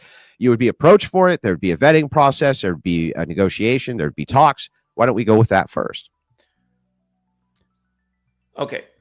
Again, if you want to understand the ritualism of everything they're doing, then we need to start with concise facts. And we need to start with the concise facts. We need to start with hang on. We need to start with why we have these arbitrary. Dude, please. You don't have any information. All you bring out is hold on, gentlemen. Arbitrary starting points. These are arbitrary. They're not arbitrary starting points. Then why are we starting with that? What is the actual reason we're starting with it? Yeah, but why is that significantly? Why is that more significantly relevant than the day he was approached for the position? Why is that more significant? Andrew, let me make points, and you're allowed to rebut them and try to dismiss them. Again, you go. What if Zach, what he's looking for? I mean, this is dumb. Zach, I think what he's looking for is kind of the why. Like, you have a baseline, but the question is why. Like, for instance, if you're doing math, you're given a given, right? Why is that a given? And there's actual reasons why we have givens in math. You know, if you're doing geometry, so on and so forth. Right, so and I think anyone can understand that if RFK Jr. began his race on this date, that's why we're measuring from that date. I think that's no. See, so now we're getting somewhere. When you say RFK started his race for what? Federal office, to be president of the United States. Okay. I'm sorry. We keep speaking past each other then. Okay. So I just did ask you for clarification on this. The clarification on this was, I asked you, are you saying that there was a day where he made a speech and that speech was tied into him to becoming the health secretary? And you said yes. And that's how you ended up with the number 666. Is that now not true? Again, I'm making the point of when his federal race began to when he got his federal position, which was different than what he set out for, but related, and how it was exactly 666 days later. And again, a point I'd like to make is he's part of the administration of number 47, something we called out that would happen 4 years before it did, why Trump would win this election. Beast equates to 47 like Trump, and he does run on the highest degree of the Church of Satan. Now, please let me make the point. Again, you're trying to downplay these things. For you guys to understand how connected all this stuff is, the day that RFK Jr. dropped out and endorsed Trump, that was the 220th day of RFK Jr.'s age. Donald John Trump equals 220, like how Inauguration Day is 220 days after his birthday. And the official title of RFK Jr.'s position is Secretary of the Department of Health and Human Services, which equals 220. Not to mention there's 220 Republicans in the House, giving them the majority in the House. Okay. Like, you learn this code. Yeah, great. Can we? You can see through how. So we're not talking past each other. Can I just get this clarified so that I understand the actual position, right? Because I'm not even sure right now I even actually understand it. Okay. I think maybe we're speaking past each other. Maybe that's an actual problem happening right now. How do we get to the number 666? Is that when RFK is announcing he's running for president to the day that he becomes health secretary? Or is that the day that he gives a speech on becoming a health secretary until the day he becomes health secretary? I don't know how many times I have to answer the question, Andrew. This is wasting time. There's so much. I just want to make sure I'm clarified on this. 1,000 times, Andrew. He Tell me announced again. he was running for president on April 19th, officially putting his hat in the federal race. Okay. 666 days later, he gets a federal position based on this. Okay. I understand. Got it. Got it. I want to make a more important point because this is about the jab. And again, okay, go ahead. It saved a lot of people's lives, which is valuable. RFK Jr. put out a video called RFK Jr. the Snake on July 2nd last year, something anybody can look up on 7/2. And the thing about jabs is the schedule, which has been for more than a decade, is by the time you're age 18, you now get 72 jabs. 72, which isn't an arbitrary number. It's a number that's related to Kabbalah in the Goetia. There's 72 names of God in Kabbalah. How many jabs for what? Huh? How many jabs for what? If you're a child coming up, there's 72 recommended jabs by the time you're 18 years old. Okay, go ahead. So again, this 72 number is related to that. RFK Jr. again on 7/2 puts out the video RFK Jr. the Snake. I'm sure you know how the medical world is associated with their symbol, the caduceus, which I often pronounce wrong, but it has the snake around the staff. Interestingly enough, in Gematria, RFK Jr. equates to 72. Year of the Snake equates to 72. His hearing began on the first day of the Year of the Snake. Jesuit order. Can we start with this, though? The recommended amount of vaccines until you're 18. Where are you getting the number 72? That is, if you watch the testimony, it even came up. They brought up how the schedule of 72. That's what the schedule Can you just tell me what the source for that is, so I can look it up real quick? Anyone can look it up right now. Well, I have the record. I have the record. Listen, dude, calm down. I'm just going through each claim like I would with any debater I was debating with. When you shotgun tons and tons of claims, it actually is confusing. So I'm trying to break them all down one at a time. So let's start with this. Where do you get the source that the recommended amount of vaccines for a human being till the age of 18 is 72? Can you just tell me what the source for that is? The CDC. It's right on their website. Okay, where on their website? What's the subcategory breakdown, real quick? Just real quick, so I can pull it up. So we're following along. Andrew, it's not that hard. Do you have it in front of you? Here, just type into Google these words. These are the words for a web search. 72 vaccines schedule and see what pops up. It'll be the CDC with the AI overview right at the top. Should be easy. Okay. Gotcha. Okay. Now, 72 is not an arbitrary number. There's a reason we got the first. I actually don't see this from the CDC here. Just so you know. That's not actually what I see. So I want to make sure that we're on the same page, that I can confirm that there's supposed to be 72 vaccines by the time you're 18 years old. And I actually can't find that information. I would like to real quick before we move on. Well, you can search for it and do a debate rebuttal if you think it's wrong. It's not. So I pulled it up on my end. So far, I'm seeing not 72. So far, I'm seeing 16 total. 16 is what I keep seeing. Yeah. Breaks, and that includes the vid vaccine. That word. Yeah, I'm not actually seeing that. So the thing is again, the entirety of this debate, my argument to you is that we have to base everything on these incorrect presuppositions that you hold in order for your numerology to continue down its path to make falsified claims. So we need to start with each fucking claim and verifying that it's true. And I'm willing to grant that everything you tell me is true if you back it up with a source that I can then verify, and then we can move on to the next claim so that we can get these numbers correct. Where can I find the information that all 18-year-olds ought to have 72 vaccines by the time they're 18? Where can I find it? Again, you can do a web search. If I'm mistaken, you can say that I take the L in this part of the debate, but that information is out there. It was literally brought up in the hearings with RFK Jr. And I just want people to understand that 72 is not an arbitrary number. Again, it is the Jesuit. Yes, but now it is an arbitrary number because you just brought it up as being a vaccine protocol, which is what you're basing these other numbers on.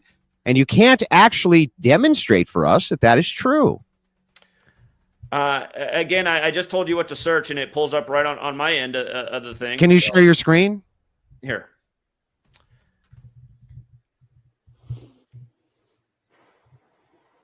All right, here. Can I share my screen? Let me see. Yes.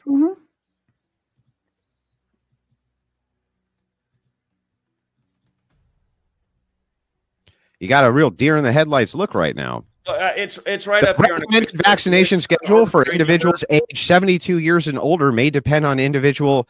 Where I don't see any 72 My bad, I there. brought up the right thing. Oh man, this is not looking good for you, Chief. Where can we find the 72? Anywhere?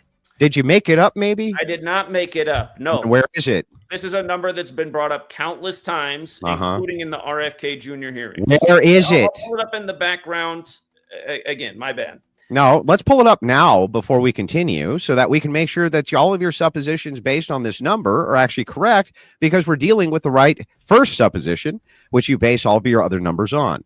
So let's take a second. Not what everything is based on. I'm sorry. Do you want to have accurate information or not? I have been presenting accurate information. If you're presenting accurate information, then let's start with the fact that 72 is a relevant number to this, because that's the vaccine schedule recommended. You can look this up according to you. According to you, you look this up on the CDC, that 72 vaccines are recommended by the time you're 18 years old. I want the fucking proof. Now give it to me.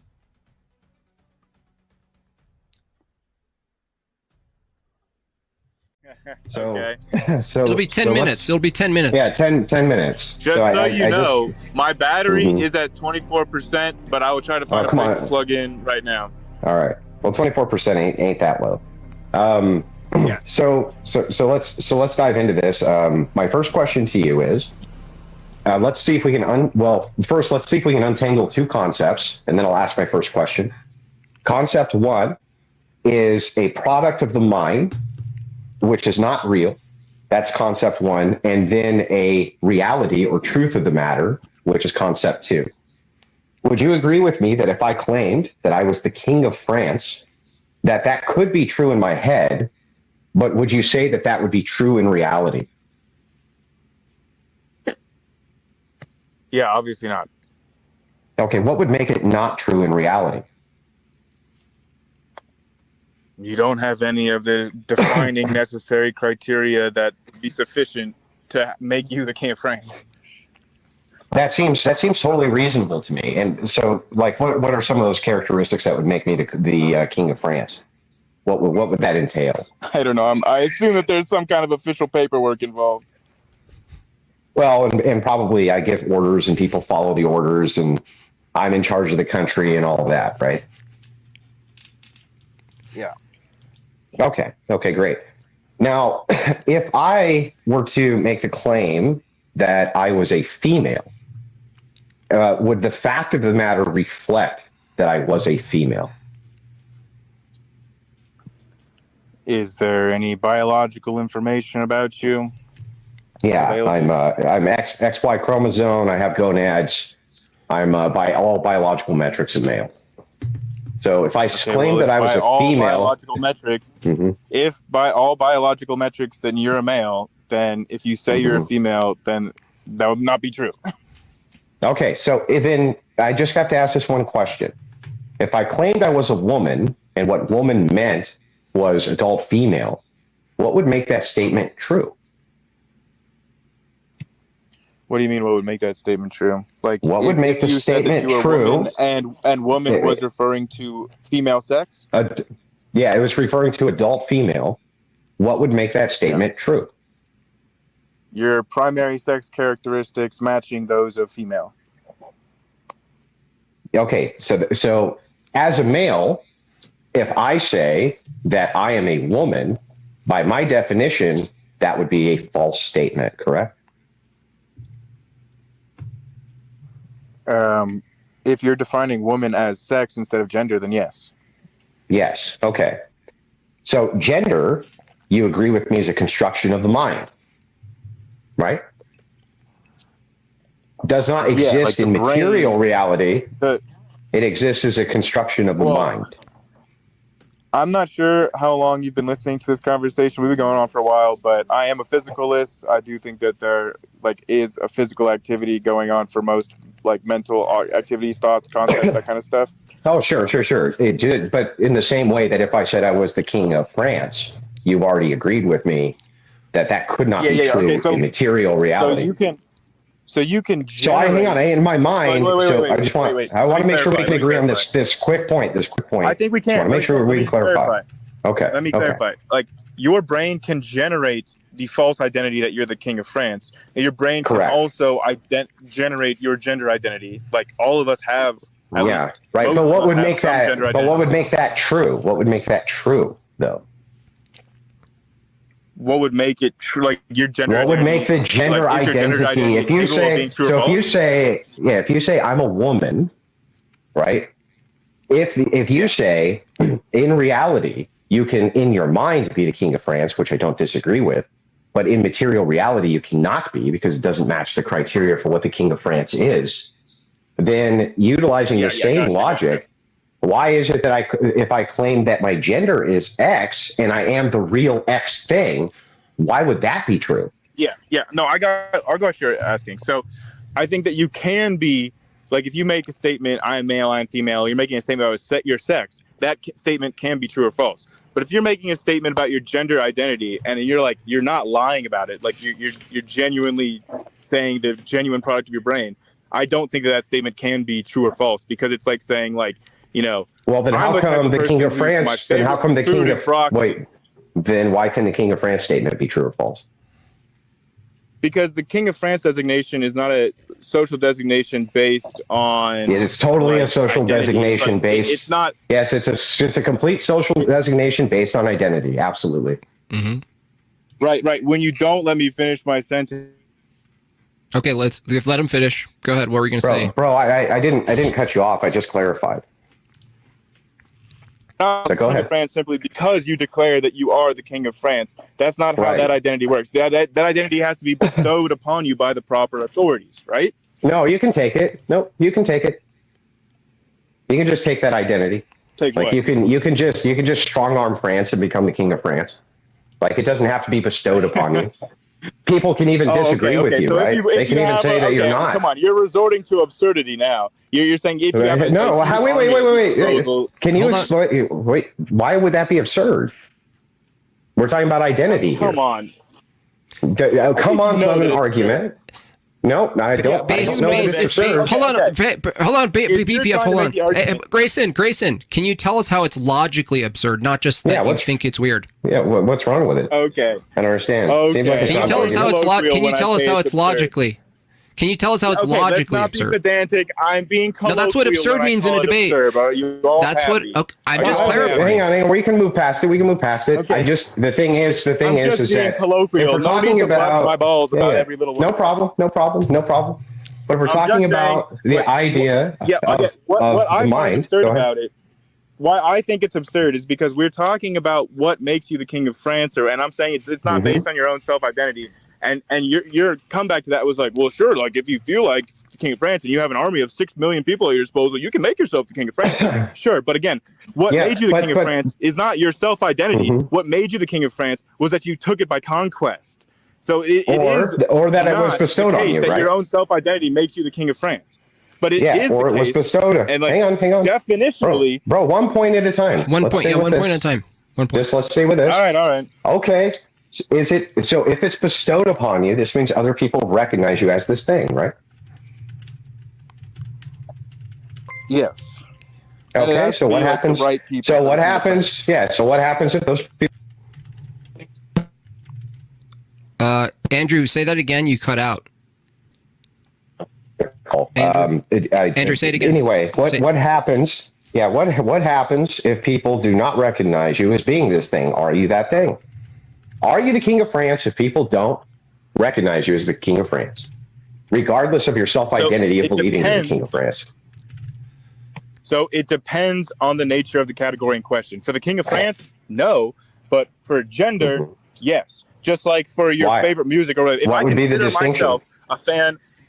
If I consider myself a fan of the band Gorillaz, but I've never been to their concerts, I've never bought their albums or whatever, but I consider myself a Gorillaz fan.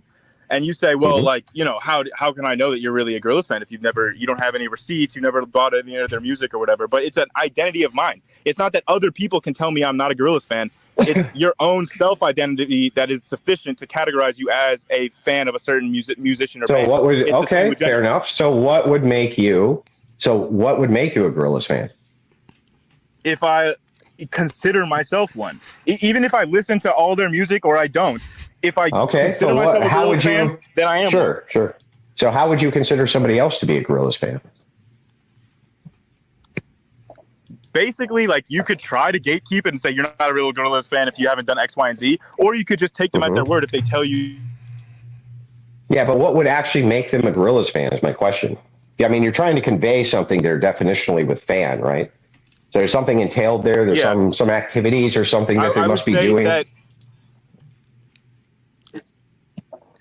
Like, for instance, if I said I was a fan, I wouldn't even say so, because, like, for example, really? Like, does it even make sense if I were to say to you? Let me just give one quick one. Andrew, you could give your example, but let me give one quick one first.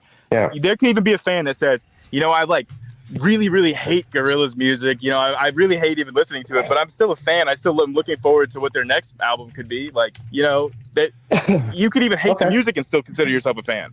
And it would be valid. If I were to say that I was a Stephen King fan, but never read a single Stephen King book, never listened to a single thing he said, never watched a single movie, and somebody else called me a liar, would you agree with him?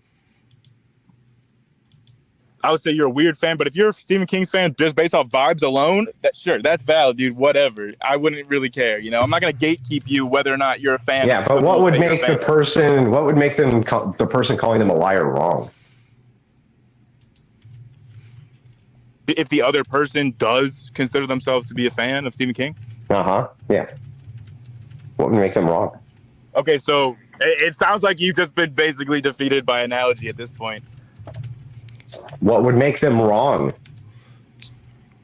I just told you, if the other person doesn't identify as a fan of Stephen King, then they No. That's not my question. My question was that doesn't agree with your fucking the person who calls them a liar. What makes them wrong? Yeah.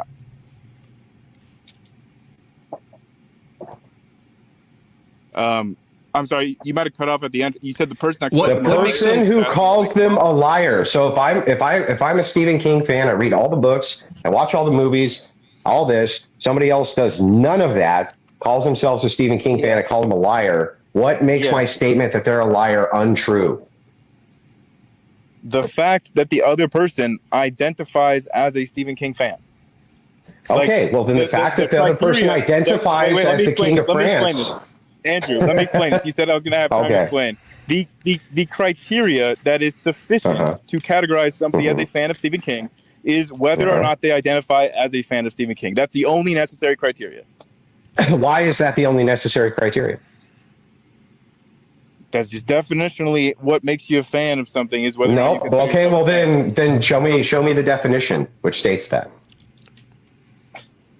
All right, man. I'll go hunt down a dictionary for the word fan over here. 15%. Well, I mean, what does fan convey? Doesn't it? Aren't you trying to equate some information there? Sure, but as I already pointed out, you can even hate the music and still consider yourself to be a fan of them. Yeah, but don't we falsify claims by if the claim doesn't reach the threshold for the criteria of the thing we're pointing to, then the claim is false. Yep. So if fan is indicating, stop, bro. I just let you go. Stop talking, bro. Let him go, Grayson. My turn. I just got done explaining this to you, but I'm going to do it again. So if that's the way that you falsify a claim, okay, if fan just means anybody who identifies as a fan, then how can fan mean anything? Because I can just identify as being a fan of whatever.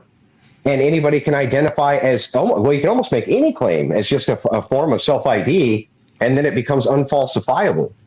So, for instance, you could never say somebody was a fake Christian. You could never say that somebody was a fake Satan worshiper. How could you ever do that? It becomes circular. Oh no! Oh, boo-hoo! I took away your ability to gatekeep other people's identities. Oh no! No. You took away the ability for words to mean stuff. Wait! Wait! I'll let you go here. It is arbitrary what people are fans of. Because people say fans of stupid stuff all the time. I'm a fan of mustard. I'm a fan of this door handle. Whatever. Like, yeah, that's all true. They can. Yeah, but what are they conveying there? But they're conveying something there. Yeah, it means that they probably like those things. But even if they dislike them, they can still consider them a fan. Right, but how could you be a how could you be a fan? It's an arbitrary categorization. Well, okay, then how could you be a fan of the taste of mustard if you've never tasted mustard? I don't know. Maybe you could be a fan of how it's described. You don't know. You don't know how you could be a fan of mustard if you've never tasted mustard. 13% battery left. Is this really how you spend the conversation? Okay, Andrew, I want to an analogy, and you're asking me about mustard. Grayson, hold on, let's go back to the question that I think is really important here. Is Andrew asked, how could you say the person who says, no, you're not a fan, how could they be lying, right? Because your distinction here is that there is no real distinction of a fan. So what is the answer again? How do you know? How could you say the person's lying when they say, no, you're not a fan? How do you know? How do you know they're wrong? They are wrong if they say the other person's not a fan. They are wrong if the other person identifies as a fan. Well, then you have just defeated your entire worldview, and this is what I was getting at, right? So your whole worldview is now destroyed, because if all a sports fan is somebody who identifies as being one, that makes everybody a gatekeeper of what one is. So it's impossible to say one person's lying about the other one being a fan, because their own definition of whatever it is has to be true. Therefore, if you say you're not a woman based on my criteria of a woman, there's no fucking way for you to call me a liar. We can take this one more thing, Grayson. I want to take this into another more immediate scenario. Let's say, because you say you're a male and you're a cis man, right, Grayson? So let's say there is a university that's offering scholarship to women. Before you start that, can I respond to what Andrew said really quick? Yeah, sure. Go ahead. Yeah, if all of us are making let me give you the argument. Let me give you the argument. I want to make sure it's funny that how my you get it response right. to Andrew sounds an awful lot like Andrew.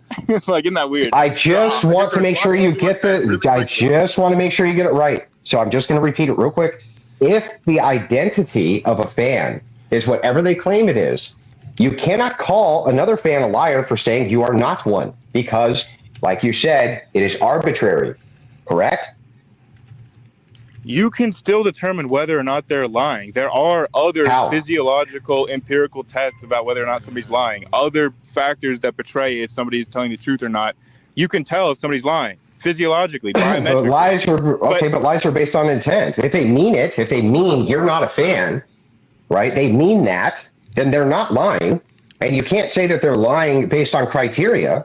So what is actually wrong with them saying you're lying? What is wrong with that? No, ultimately, I do think that, it's shitty to call people out as saying you're not a real fan if they say they are a fan. And I think that's nice, but what makes them a lie? What makes it a lie? I think that you shouldn't gatekeep if people are fans. I think that you shouldn't gatekeep people's own gender identity. That's nice. What makes it a lie? What makes it a lie for one fan to tell another fan they're not a real fan? What makes that a lie? Because what is the sufficient criteria to designate one as a fan, much similar to gender, is whether or not you identify as a fan.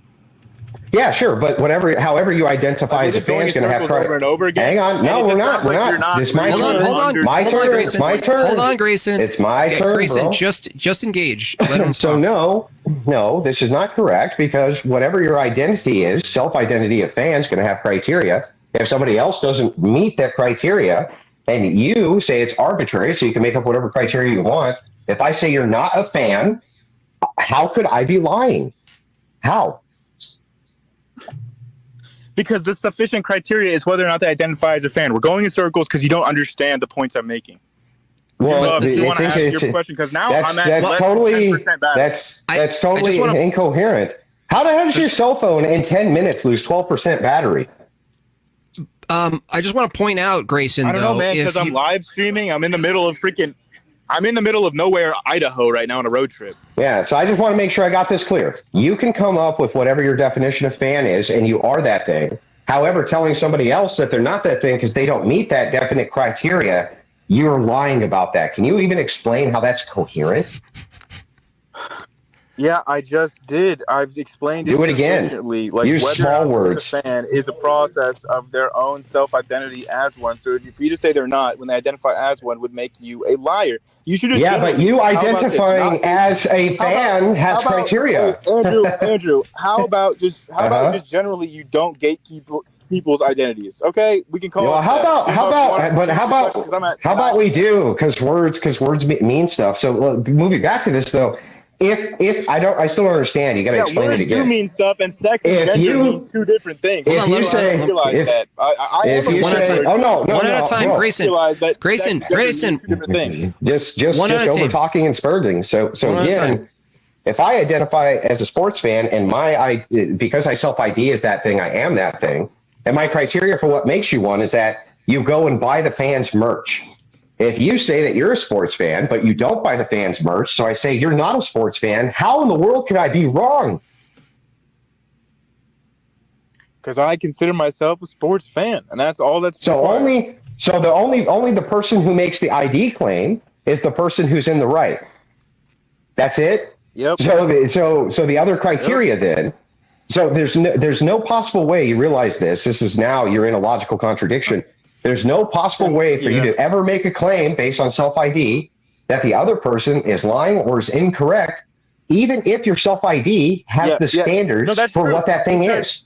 Because that's true. Because normal, healthy people don't go around telling other people that they are this and that, and don't go around dictating the identities of others. So you shouldn't do that. That's Those not are normal. those are all assertions. Those are just assertions. So back to this though. Okay. If you self ID as a sports fan, and your claim is that what makes you a sports fan is that you collect memorabilia, and another person does not collect memorabilia, and you say, okay, you're a liar. How could you be wrong if it's based on your self ID? How?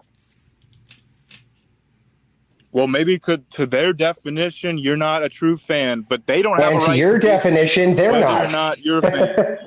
So it's arbitrary. So neither one could be lying. So then therefore, Grayson. hang on. Let me finish this, and then I'm done. I'll hop the call. So then what we've determined here is that there's no way for you to tell me that I'm lying when I say that a person's not a fucking woman, you idiot. I just wanted to let you know that. And with that, I will dip out. Have a wonderful day, you stupid fuck. So let's make sure we support this channel. Speaking of which, Andrew, we have, I think, 3-4 shows. I must report unfortunate news to you, Andrew.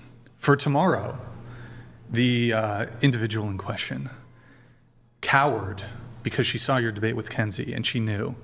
She didn't say this, but I knew that she saw your prowess, and she pulled out, claiming that she did not want to debate you because, despite the debate being incredibly respectful, and very long too, and for it to maintain that level of respect for so long, I'm surprised that she just said you were just too much. Which is why. I mean, admitting your wife is. Oh my God, bro! Did you not? Grape. Are you Yeah, grape. really gonna just do sorry. this? Oh, sorry. Yeah. You do TikTok streams. Hello. I know. I'm sorry. We went over it yesterday. We went over it before the show today. So I think that's like incredibly like a total buzzkill thing to say at the beginning of the stream. Well, I mean, like to too say. much. Hold on. Sure. Go ahead. So we have other panelists here. I think it's incredibly disingenuous to just say that he grapes his wife without providing the fuller context of that conversation. Mind you, you must have missed the part where Rachel was continuously chiming in through the show, where she's consented to, like, she wakes him up with certain acts, he wakes her up with certain acts. You want to insert a buzzword to try to paint this man as a predator and a criminal, and I think that's absolutely despicable, especially at the start of a fucking dating discussion show. I'd like you to apologize to Andrew. I apologize for my language. No, it's not your language. I want you to apologize for your mischaracterization, because categorically that's not what he is. Did he not say Well, that? categorically that's not what he is. But here's the thing. I saw did you it, say and that? I don't think you were graping your wife. No, Okay. well, no, right? So this is the problem. Is like you can just definitionally. So women named Kinsey who drink water are grapists. By that definition, aren't you a grapist? Yes, right. So that's what you do. You definitionally will say, "Oh, you and every other normal American married couple on planet Earth will oftentimes wake each other up with sex."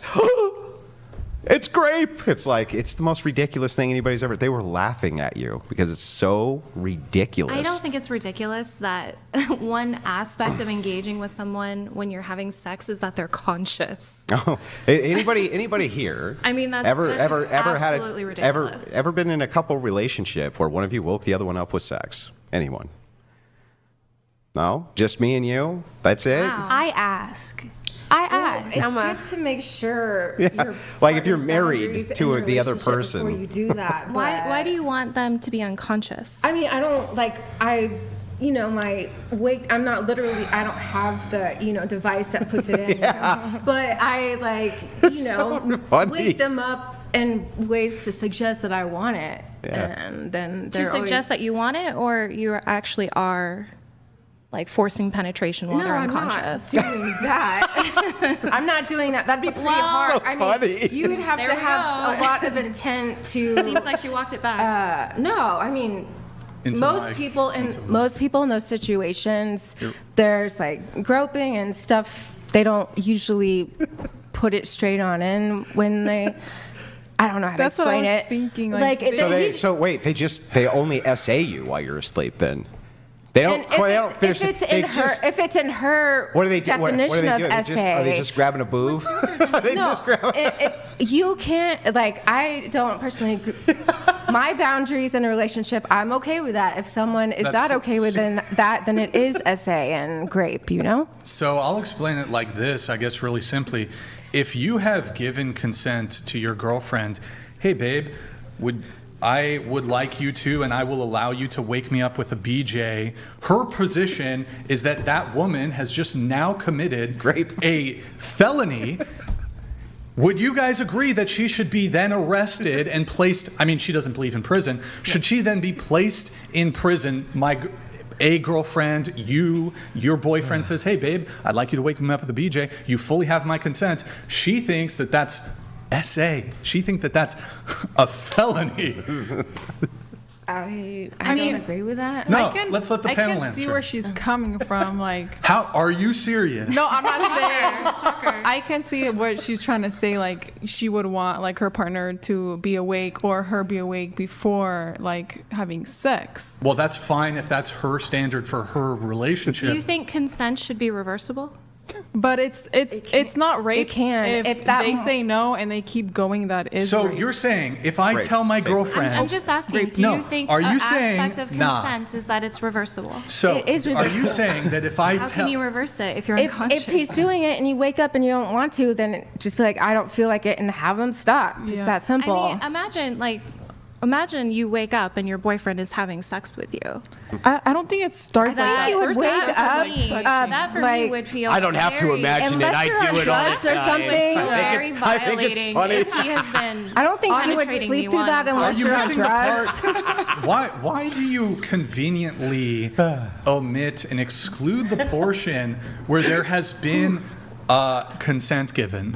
Why are you not answering And my how about question you answer my when it question? comes to I'm the should host. consent be revocable? I know I don't have the mute button like you do on your bullshit TikToks, but I'm the host, so you're going to answer my question. Go ahead. So in the same way that you bully people in your TikToks, you're going to answer my question. Go ahead. I'm answering your question. And Usually when you ask a question, you stop talking so someone can answer it. Go ahead. Great. So when we look at aspects of consent, I don't think it's just based on being agreeing to an action. There are other aspects of consent when it comes to sex. And one of it is that consent is reversible. If you're unconscious, you can't reverse your consent. What about a will? What about will? A will. Can somebody will you their stuff? Yes. I don't understand. They're not conscious. What about their consent? We're talking about consent when it comes to sex. Obviously, there are going to be different standards when it comes to different aspects that you're agreeing to. Like even medical procedures require an aspect of informed consent. Sex has different aspects of consent. Contracts have different aspects. Yeah, how do you give somebody the ability to make medical decisions for you? I mean, if you're a power of attorney. Yeah, so then you're agreeing that this person, when you're not conscious, can do things with your body. Sure. Why when it can't comes you do to- that when it with your comes wife to when it comes to medical- sex? When it comes to medical procedures, Uh-huh. yes. Why can't you when do it, that When with- it comes to sex, because I just believe that you have to have that aspect of it being reversible. Totally inconsistent. How is it that a person can be unconscious on a table? Again, there are different they're still standards when alive? it comes to different aspects. Well, I know that there's different standards, but in order to be consistent, if the one standard I don't is there, think no. yeah, if the one standard is there there, doesn't have to be consistent standards for every single situation. oh, so you just have There can inconsistent be- standards. That's what you're saying. Well, yes, Yeah. I do think sex has certain conditions that should be required. Why? And I don't 'Cause you just know think so? why. You just think so? Being reversible is unreasonable, or being conscious is Reversible would be it's she wakes state- up after she gave you consent and then says stop. That would be reversible consent. Well, if she's not conscious, she doesn't have the capacity to reverse. She it. already gave you the consent, just like you're gonna wake up during sex unless you're on drugs or something. with like can slight stay noises, like, asleep. oh my god, So I feel like imagine I heard someone walking. if you're and having they sex wake up. while you're drunk and then you pass out in the middle. Is there any kind of I've done that. ethics on continuing to go, like continuing? No, yeah, being unconscious like after Then don't drinking, keep going. That'd be weird. That's different. Well, I mean, you already got consent. That's different. That's like a whole different like scenario. Like if you're I being mean, woken up, it's not. and you're You've already sober. gotten consent. I just don't know why it's such a crazy take that when you're having sex with a partner that they're conscious. Because it's an absolutely inconsistent. wild. being drunk, being like too drunk and you pass out, that's just different from like. Well, let me being ask you this: asleep. she's asleep, Like, and you you reach didn't over choose to fall when you're asleep, you spooning got her, so drunk and you you just passed grab a out. Like, handful of the chest. Is that essay? No. Why not? I think when we're talking about essay within this specific context, like, She can't consent. She If was I reached talking about over the and- one act of putting something in while Yeah, the but other why- person is unconscious. That, again, this is totally Again, inconsistent. I think there can be differences between like unwanted touches or unwanted affection Uh-huh. versus engaging in sex when your partner's unconscious. I don't understand. Doesn't a woman need to consent before I grab her chest? No, I think there No? can be. When you're in a committed relationship, I do think that there can be aspects of like understanding each Just other's not that one? Not when it comes to like Why? bodily integrity. That's no. again because not consistent cuddling at and all. having sex is different. Yes, I Cuddling and sex- understand that they're different, but why is the standard different? So the whole idea here is consent. Because the degree, do you think someone being groped and someone being graped are equal in terms Do of you trauma? think from an intersectional viewpoint just that asked all you a traumas, question. and I'm answering it, from an intersectional viewpoint, all traumas are not equal? Since all traumas are not equal, a poor Correct. woman who's getting her chest grabbed can be just as traumatized as a woman who's been penetrated, yeah? I mean, obviously, it would depend on the person, but Right. no, I would say if you are penetrated, that violation of bodily integrity is always going You to be can't make a determination from an intersectional standpoint on trauma. Trauma for a woman who's been groped can be just as bad as a woman who has been penetrated. Yes or no? No, I would always say the trauma from being penetrated is going to be Based on what? Just some arbitrary standard you made up? just because of how different your body is in terms of being violated internally versus touched. Oh, I see. So There's not lifelong damage so that there's can not come a with that. single woman who's been penetrated who's had less trauma than a woman who has been I mean, you essayed tell or me, violated. you're making the claim. I'm asking. I Didn't claim. asked and answered. How can I don't understand. What claim did I make? You made the claim that everyone's trauma is going to No, vary. I said and from an someone- intersectional standpoint. Well, that's your. Yes, from an intersectional Where are you standpoint, getting that from? it's literally in intersectional literature that trauma literature? Cannot be deduced as feminist standpoint theory. Where? You can find it in every university in the United States that teaches feminist classes. So in feminist standpoint theory, the claim is made that trauma, you cannot say one trauma is worse than another trauma. How could you do intersectionality if you believe that you could just do that arbitrarily? You can't. So if that's the case, you can't really make the claim this trauma is worse than that trauma because it's going to be dependent on the It's going person. to be a higher degree. Depending on the person. Yeah? I think there can be obvious classifications. Okay, but depending on the person, logically, this has to follow. It has to be dependent on the person. One trauma can be worse for them, or it can be less worse for them. Yes or no? No. Oh, okay. Well, then I mean, that's I've complete said the same- nonsense. I've said the same thing over and over. Okay, so then you're telling me that, let's say a white person, he grows up in like horribly poverty conditions in the South, okay? Mm-hmm. And there's a black person who grows up and they have kind of a nice middle class lifestyle, right?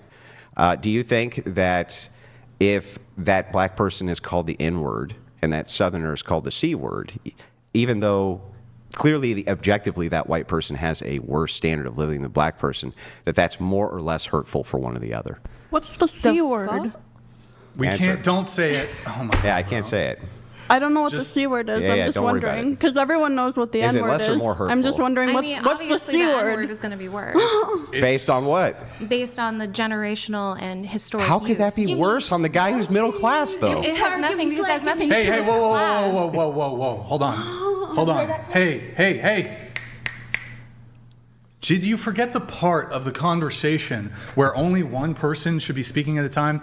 She's speaking. Granted, she's talking way too much than she should be at this point in the conversation. We haven't even gone through the intros. Yeah, that's my bad. Well, not really. It's her bad. If people are engaged in the conversation, you guys can't be interrupting other people. Can I add something? Yeah. I just want to say, both of you guys, it makes sense. Like, if you're in a new relationship, you're not going to go and put anything anywhere it doesn't belong. And if you're in a married relationship and you guys both have talked to one another about what is appropriate in your relationship, and you've already decided what your boundaries are, then that seems acceptable, right? Hey, stop using logic and reason. Stop that. This is a Marxist we're talking to. You don't need logic. You don't need reason. One time I did fall asleep. While doing that? Right. I was like, I was drunk, and then, yeah, I fell asleep. But why would he? See, I want to know, what part of it do you like? Do you like the part right, like when she doesn't feel it at all? Robert Tanner donated $1,000. Pop champagne. Woo! Hey, here is your champagne pop. Hoping this help you out, Andrew and Brian. Message me anytime for help all. Yo, Robert Tanner, really good to see you in the chat, man. I do appreciate the champagne. Can you bring just the cups and the champagne bottle? That was quick.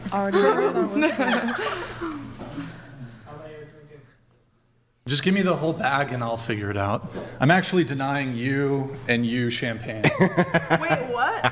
Why? Denied champagne. Because you're prone to interruption, and if you get liquored up, you're just going to interrupt a whole bunch. You were interrupting, you're not getting champagne either. Well, I was reacting to her. Well, you know, sometimes collateral damage. I don't know what to say. Oh, man. Okay. I like this. I like the panel. It's like a panel thing, right? Like, where each of us get to kind of chime in, because that's what I would like before she hijacks the conversation there rather rudely. Well, two girls are trying to talk, so maybe like Only one person should be talking at a time, regardless of their gender. How about that?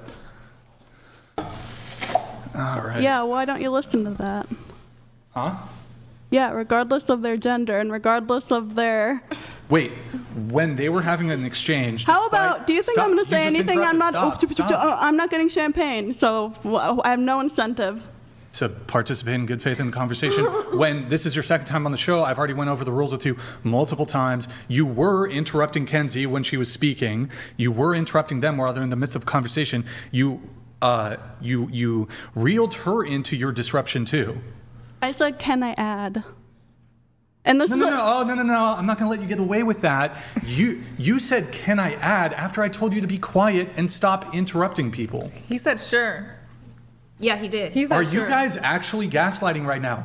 So they were talking.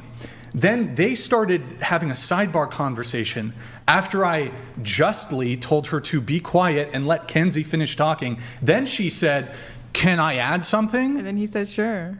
Right. My issue isn't with that. My issue is with the initial interruption. Are you not following? You just repeated yourself. Would you like me to repeat myself now? Do you need me to explain it to you again? Let me get you caught up one more time. I don't have an objection to her having done a subsequent, I want to do a follow-up question pertaining to the topic at hand. This is way more derailing. This is derailing the whole thing. You know what? I'm the host of the show. I will talk as much as I'd like pertaining to your interruption. And I'm a guest of your show. Thank you for having me on. Do you need to be kicked off already? Is that what's going on? Better sooner than later, Brian. God damn, bro. Mm-hmm. It's like fucking dealing with Strong women. Is that what you think being strong is? Is just being obnoxious? Is that how do you define strong? How do you describe power? Do you think having power is just paying a bunch of women to hang out with you for several hours? Yes. How? Into the microphone. Yes. Yeah, I'm not. Trust me. I ain't paying you. I ain't paying y'all. First off, I ain't paying y'all to hang out with me. We're here doing a podcast, so I don't know where you're getting that from. Can I respond to you, Lord Brian? Huh? May I please respond, Master Brian? Making sure she don't interrupt. Who are we passing it to? I don't know. Over here? Do you want some? Yeah. I don't want any. Nope. Can I have hers, please? I knew it was a Okay, I'll get mine. I need time. I don't think I'm allowed. Oh, Already. sorry. I want some. Do you want some? Yes, please. Do you want some? If we're talking about SA and women are we're the victims mostly of SA, so obviously we're all going to have different things to add so that you can hear our voices, because that's why we're here, right? So that we can give you the female perspective. I'm not going to allow you. If No. In time out. I'll take it. No. Thank you. I'm not going to allow you to mischaracterize what happened. She was talking, then you two were engaged in what we call a sidebar conversation, which we specifically tell you not to do. What do both of you not understand about how to engage in a conversation? Answer me that. Now riddle me this, Batman. If you were actually talking to us, not like on this podcast, is that how you would speak to me? Because I don't think so. How would that matter? How would that matter? What if I talked to you exactly how you talk to me? Well, do you always talk the same way in a job occupation that you would outside the job occupation? I understand entertaining. Well, it's not just entertainment. But there's something to be said Can you of tilt your just mic down, please? degrading, just demeaning. Well, that's kind of funny. Like, I had a shop foreman who was just like the nicest guy you could ever imagine when we were outside of the shop. And when he was inside the shop, he would throw tools at me all the time, literally throw them at my head. I'm sorry that happened to you. Oh, it was great. He was like one of the best ever, right? Sounds traumatic. But inside of his occupation, right, of course he acts in the capacity of his occupation. That's how it works. Don't you act a certain way in your occupation? Pleasant. Yeah, well, I mean, that's good that you've only ever had pleasant occupied jobs, right? But not all of us have. Some jobs require a different form of discourse. Can I ask you a question? If somebody murdered your family and you saw the murderer standing right there, would you be pleasant, like verbally, to the murderer? That's why you have such contempt for women? Do you want it? Because you think of them as murderers? Wow, your analogies, sometimes they never make sense to me. Do you know what an analogy is? That's Yeah. a complete logical failing on your part. Answer the actual question. I'm trying to understand where this is coming from. Why don't you just answer the question, because I'll explain it to you. You asked me about my tone. I will explain my tone to you if you answer my question. Can I say something? No, let her answer. If I saw a murderer, if someone murdered my family and they were right there, how would I react? Yeah, would you be pleasant towards them verbally? Would you be like, oh, can I get you like a glass of water? Or would you yell at them? Like, would you treat them politely? I'll explain it to you just as soon as you answer. I am trying to understand, but I'll make you understand, but I'd like you to answer the question first. I would not have anything to do with him. So they don't need to breathe the air that I'm like, we don't need to be around one another. When you go, okay, so you wouldn't be like, fuck you, I hate you, maybe I'm going to murder you back.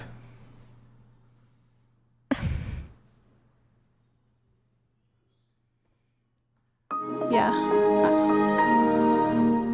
Yeah, I wouldn't. Have put you my ever been in energy- an argument with somebody? Yeah. Have you ever raised your voice at somebody? Or you're just, never once in your life somebody has upset you or done something which you determined or you viewed as wrong or a sort of grievance, and you've just always remained 100% tactful, and you never got upset, and your voice was always perfectly calm? You'll know. Have you yelled at somebody before? Yeah. What did they do? Were they wrong? Maybe you were justified to yell at them. Is that fair to say? Did somebody did somebody ever do something harmful or hurtful to you? I felt very, very bad about it. You felt bad. And have you ever raised your voice at anybody? Yeah, that's what I felt bad about. You felt bad about raising your own voice? Yes. Have you ever been involved in Okay. I don't know how better to... For me to get angry at someone... Has anyone ever treaded on you in some way? Yes. It's really weird.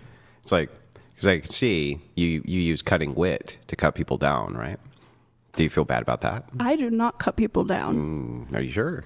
I'm sure. Well, then what was the quip at Brian? You just pay women to hang out with you? That wasn't a cutting quip, was it? Yeah, but imagine having all of the leverage used against you. I see. So what you're saying then is that you do have a defense mechanism that you'll use. Perhaps you don't raise your voice, but you'll use the defense mechanism you have of a cutting quip, right? Do you feel bad about that? Well, it usually makes people laugh. Sometimes, sure. So it's like a positive thing. But what if it hurt Brian's feelings? Like that would be make me feel bad. Yeah, well then you should feel bad. Brian, he looks like you got his feelings. You should definitely feel bad. He didn't get his feelings hurt. Who are you to dictate? Yeah, now you can dictate. Do you have your feelings? Are your feelings hurt? Are my feelings hurt? I mean, by your position is one of misrepresentation. That's clearly that. You represent yourself just fine. Are your feelings hurt? Huh? Are your feelings hurt? I think it's unfair to misrepresent somebody. I'm sorry, I still don't know if they're hurt or not. How does that pertain? Well, that's the question. That's what she's asking. Is whether someone's feelings are hurt or not, can you tread on somebody? Like if, maybe their feelings aren't hurt, but you have aggrieved them in some way, but their feelings aren't hurt. Okay. But she's asking if your feelings are hurt. Yeah, we can maybe let her speak for herself on this. I know the sisterhood wants to come in and defend her, but I'm talking to her now. I'm not defending her. That's cool. I want to know what the murderer thing meant. Like, where did that come from? He's just showing different behavior in different contexts. Yeah, like thing X could upset you and you would behave differently if you were dealing with thing X. That's it. So this is just, I guess, what I'm trying to get at here. Hey, can we get people in frame here? So I think on the sources tab, you can change the split. So scroll down, and then it's the top one. They're so mean. It's the other one. It's the GH5R. See, but this is, you just said I mean. This is sort of the lack of self-awareness and lack of accountability that a lot of people have. And it seems like there is a trend more so when it comes to women having a lack of accountability. You're just saying, essentially what you're saying is, Brian, you are so rude and so mean and you raise your voice for no reason. And it completely manifests out of nowhere, out of the ether. However, I would like to, before I actually forward the position that you just completely lack accountability, do you think the fact that I have been a bit stern with you, do you think that you have contributed or done nothing wrong? I would say that it's not like it's coming out of the ether, but I would say it's something within yourself. And that it's actually sure. People can have internally be short-tempered, right? Or they can lose their patience, especially if their patience has been dwindled time and time again. I agree with you. I'll ask the question again though, since you continue to duck it. What do you think you did to contribute, or did you do nothing wrong? That could be your answer. You think you did nothing wrong. Okay, Steelman, my position, what do you think I think you did wrong, whether you think I'm wrong or not? You don't know. It's just nothing. There's just nothing there. What do you think I think you did wrong? How about that? We'll start there. I don't know. I'm a fucking idiot. I don't know, Brian. Please tell me what I think, actually. Can you please just tell me what I think? I wish I knew. How about you just engage in good faith and answer the question? What if you talk to me with respect? How about you conduct with your respect begets respect? You need to respect me first. Exactly. Did she just say exactly that she needs to respect me first? So you were being disrespectful. Me first. Or you? You, like how I came in, I was polite, I'm nice, and then I feel like you emotionally explode. Well, why don't you tilt your mic down once again, please? Go ahead, Andrew. Well, so this is kind of funny, right? So do you have people I'm assuming who are close personal friends of yours? Do you have people who are close personal friends with you? I would. Yeah. Sure. Yeah. Yeah. Sure. Would you be would you be upset if you're sitting at a table and somebody called them a rapist in front of thousands of people? Okay, hang on. I just want you to answer the direct question I'm asking. Would that upset you? Yes. Okay, got it. So then if you were addressing that and somebody cut in, wouldn't it piss you off?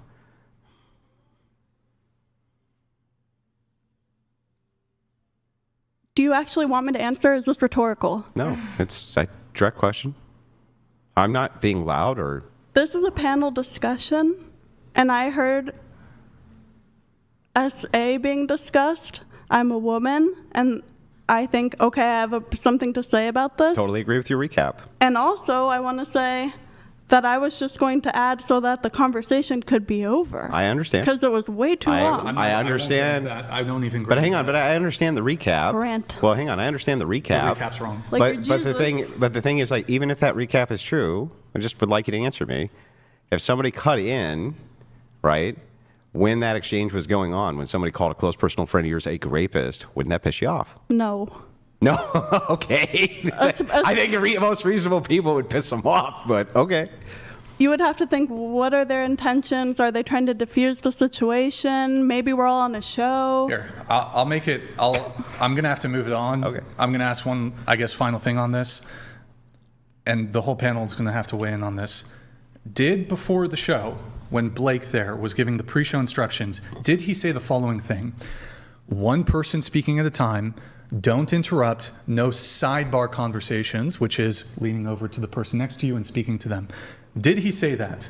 Yes. Yeah. Yes. Yes. Did he say that? And you've been on the show multiple times.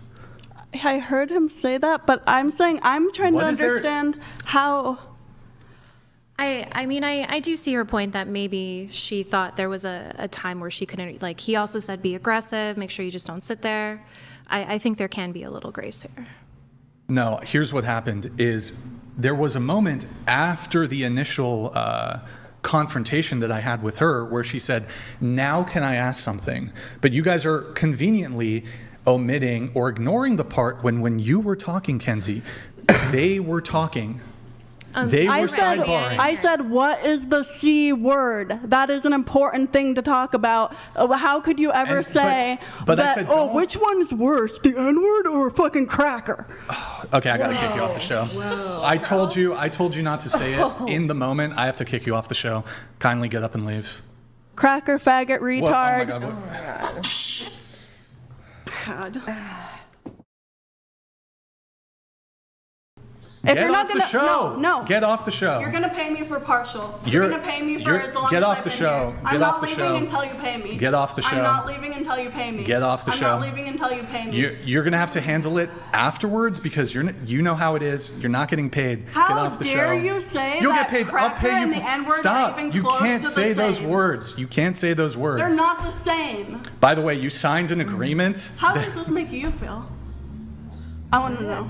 Do you think that the N-word, it doesn't make any sense? No white person has ever gotten offended at someone saying this cracker. Get off the show. You can't say that. Stop. Why are you groaning at cracker?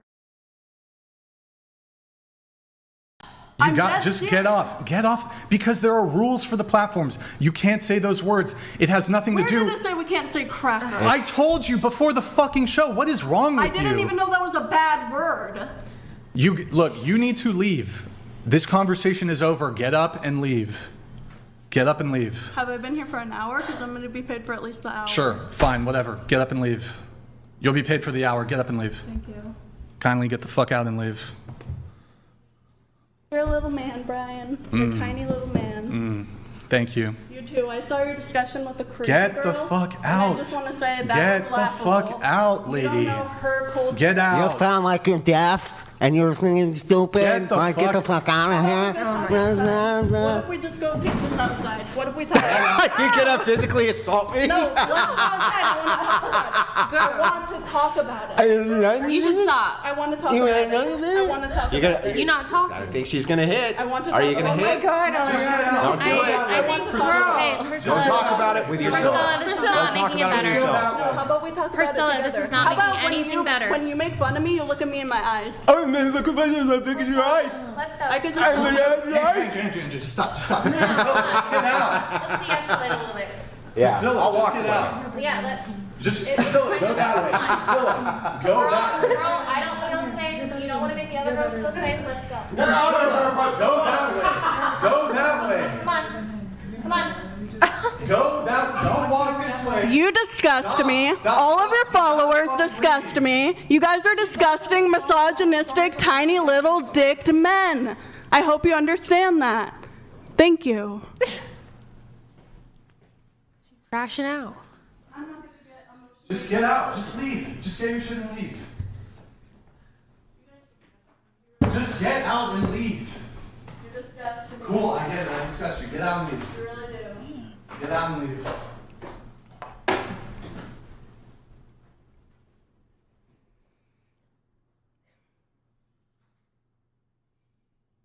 Can you go? Well, it's very early on for this sort of thing, right? Yeah, it's not even set yet. I think we need more champagne, guys. I'm not. Andrew, can you get at the table? No, girl. No. He could actually get his shit like taken down for what she's saying. Like he could never stream again. He escalated really bad. He did. Get the fuck out. I don't hate women. When we could have just started talking about something else. Easy. Yeah. And this is her second time, so she went through a full. I know. I thought it was her third time. If I had known she was going to be Somebody call the police. This is crazy. So they took my phone. Somebody call the police. You're literally Took my trespassing. phone. I can't. I guess cheers. Is this still live? Are we still live? Yeah, we're live, I think. Yeah, don't touch those. Yeah, don't do it. Is everyone okay? Do you feel safe? Okay. Yeah. Okay. No, just pretty early. Y'all haven't even got to introduce yourselves yet. I'm Oh, sorry. and everyone introduced Oh, themselves. I was in the bathroom. Did y'all get to? Yeah. Oh, okay. You gotta introduce yourself. I feel like we need support or I something. did. Oh yeah. Okay. Before you went. Pineapple. Oh yeah. Are you feeling jittery? It just escalated so fast, Yeah. and then just kept going and going, and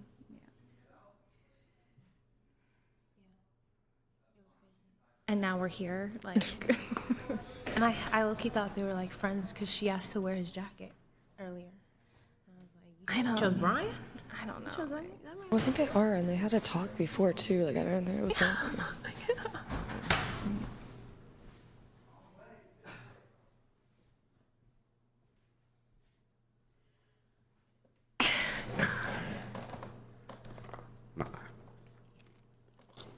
I'm surprised y'all let her on again after what I saw. I'm just saying, she took over the entire podcast.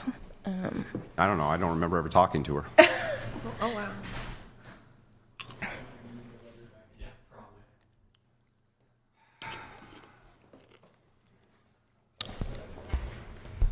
All right. Wasn't that interesting, folks? That was all. We're still streaming. Yep. All right. Wow. Robert Tanner, thank you for the we'll do that in a little bit. That You was like me now. We're gonna have to wait. We're gonna do some adjustments here. Well, that was. I think she was really upset. You didn't give her any champagne, Brian. Hey, chat. By the way, did the camera catch all that? Can you guys tell me, was the camera catching all that? So, yeah. I thought. I think so. I believe so. I didn't even know we were still streaming. So I thought we were going in and out. Okay. Wow. Yeah. That was. We're waiting for. I'm good. Oh, by the way, guys, discord.gg/whatever. I'm going to be posting. There was a bunch of. She was slaying in insults back there. I'm going to be posting all of that on the Discord, our BTS tab, behind the scenes tab. That's discord.gg/whatever. Excuse me, guys. Let me get that pulled up. If you guys want to see the behind the scenes of all that, I'm going to.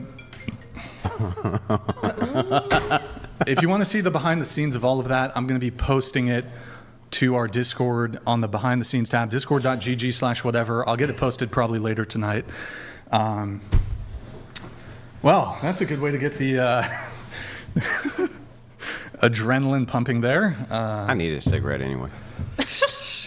All right, I'll do Robert Tanner. Let's do a salute. Robert Tanner, thank you for the champagne. Salud.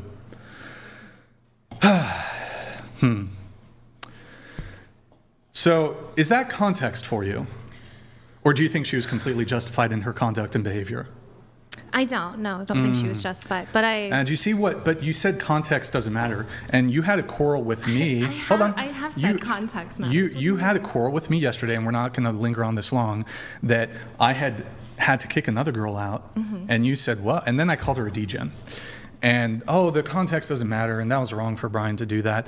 That's not what I said. Her conduct was completely unacceptable. I gave her multiple chances, and she was in contravention of multiple of our rules. She was interrupting. I thought she was going to grape me.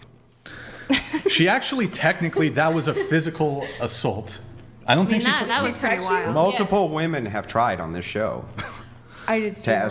It was technically an assault. She didn't. I don't think she battered you, but her getting in your face like that, you would have been well within your right to strike her back. Pain and damages, Brian.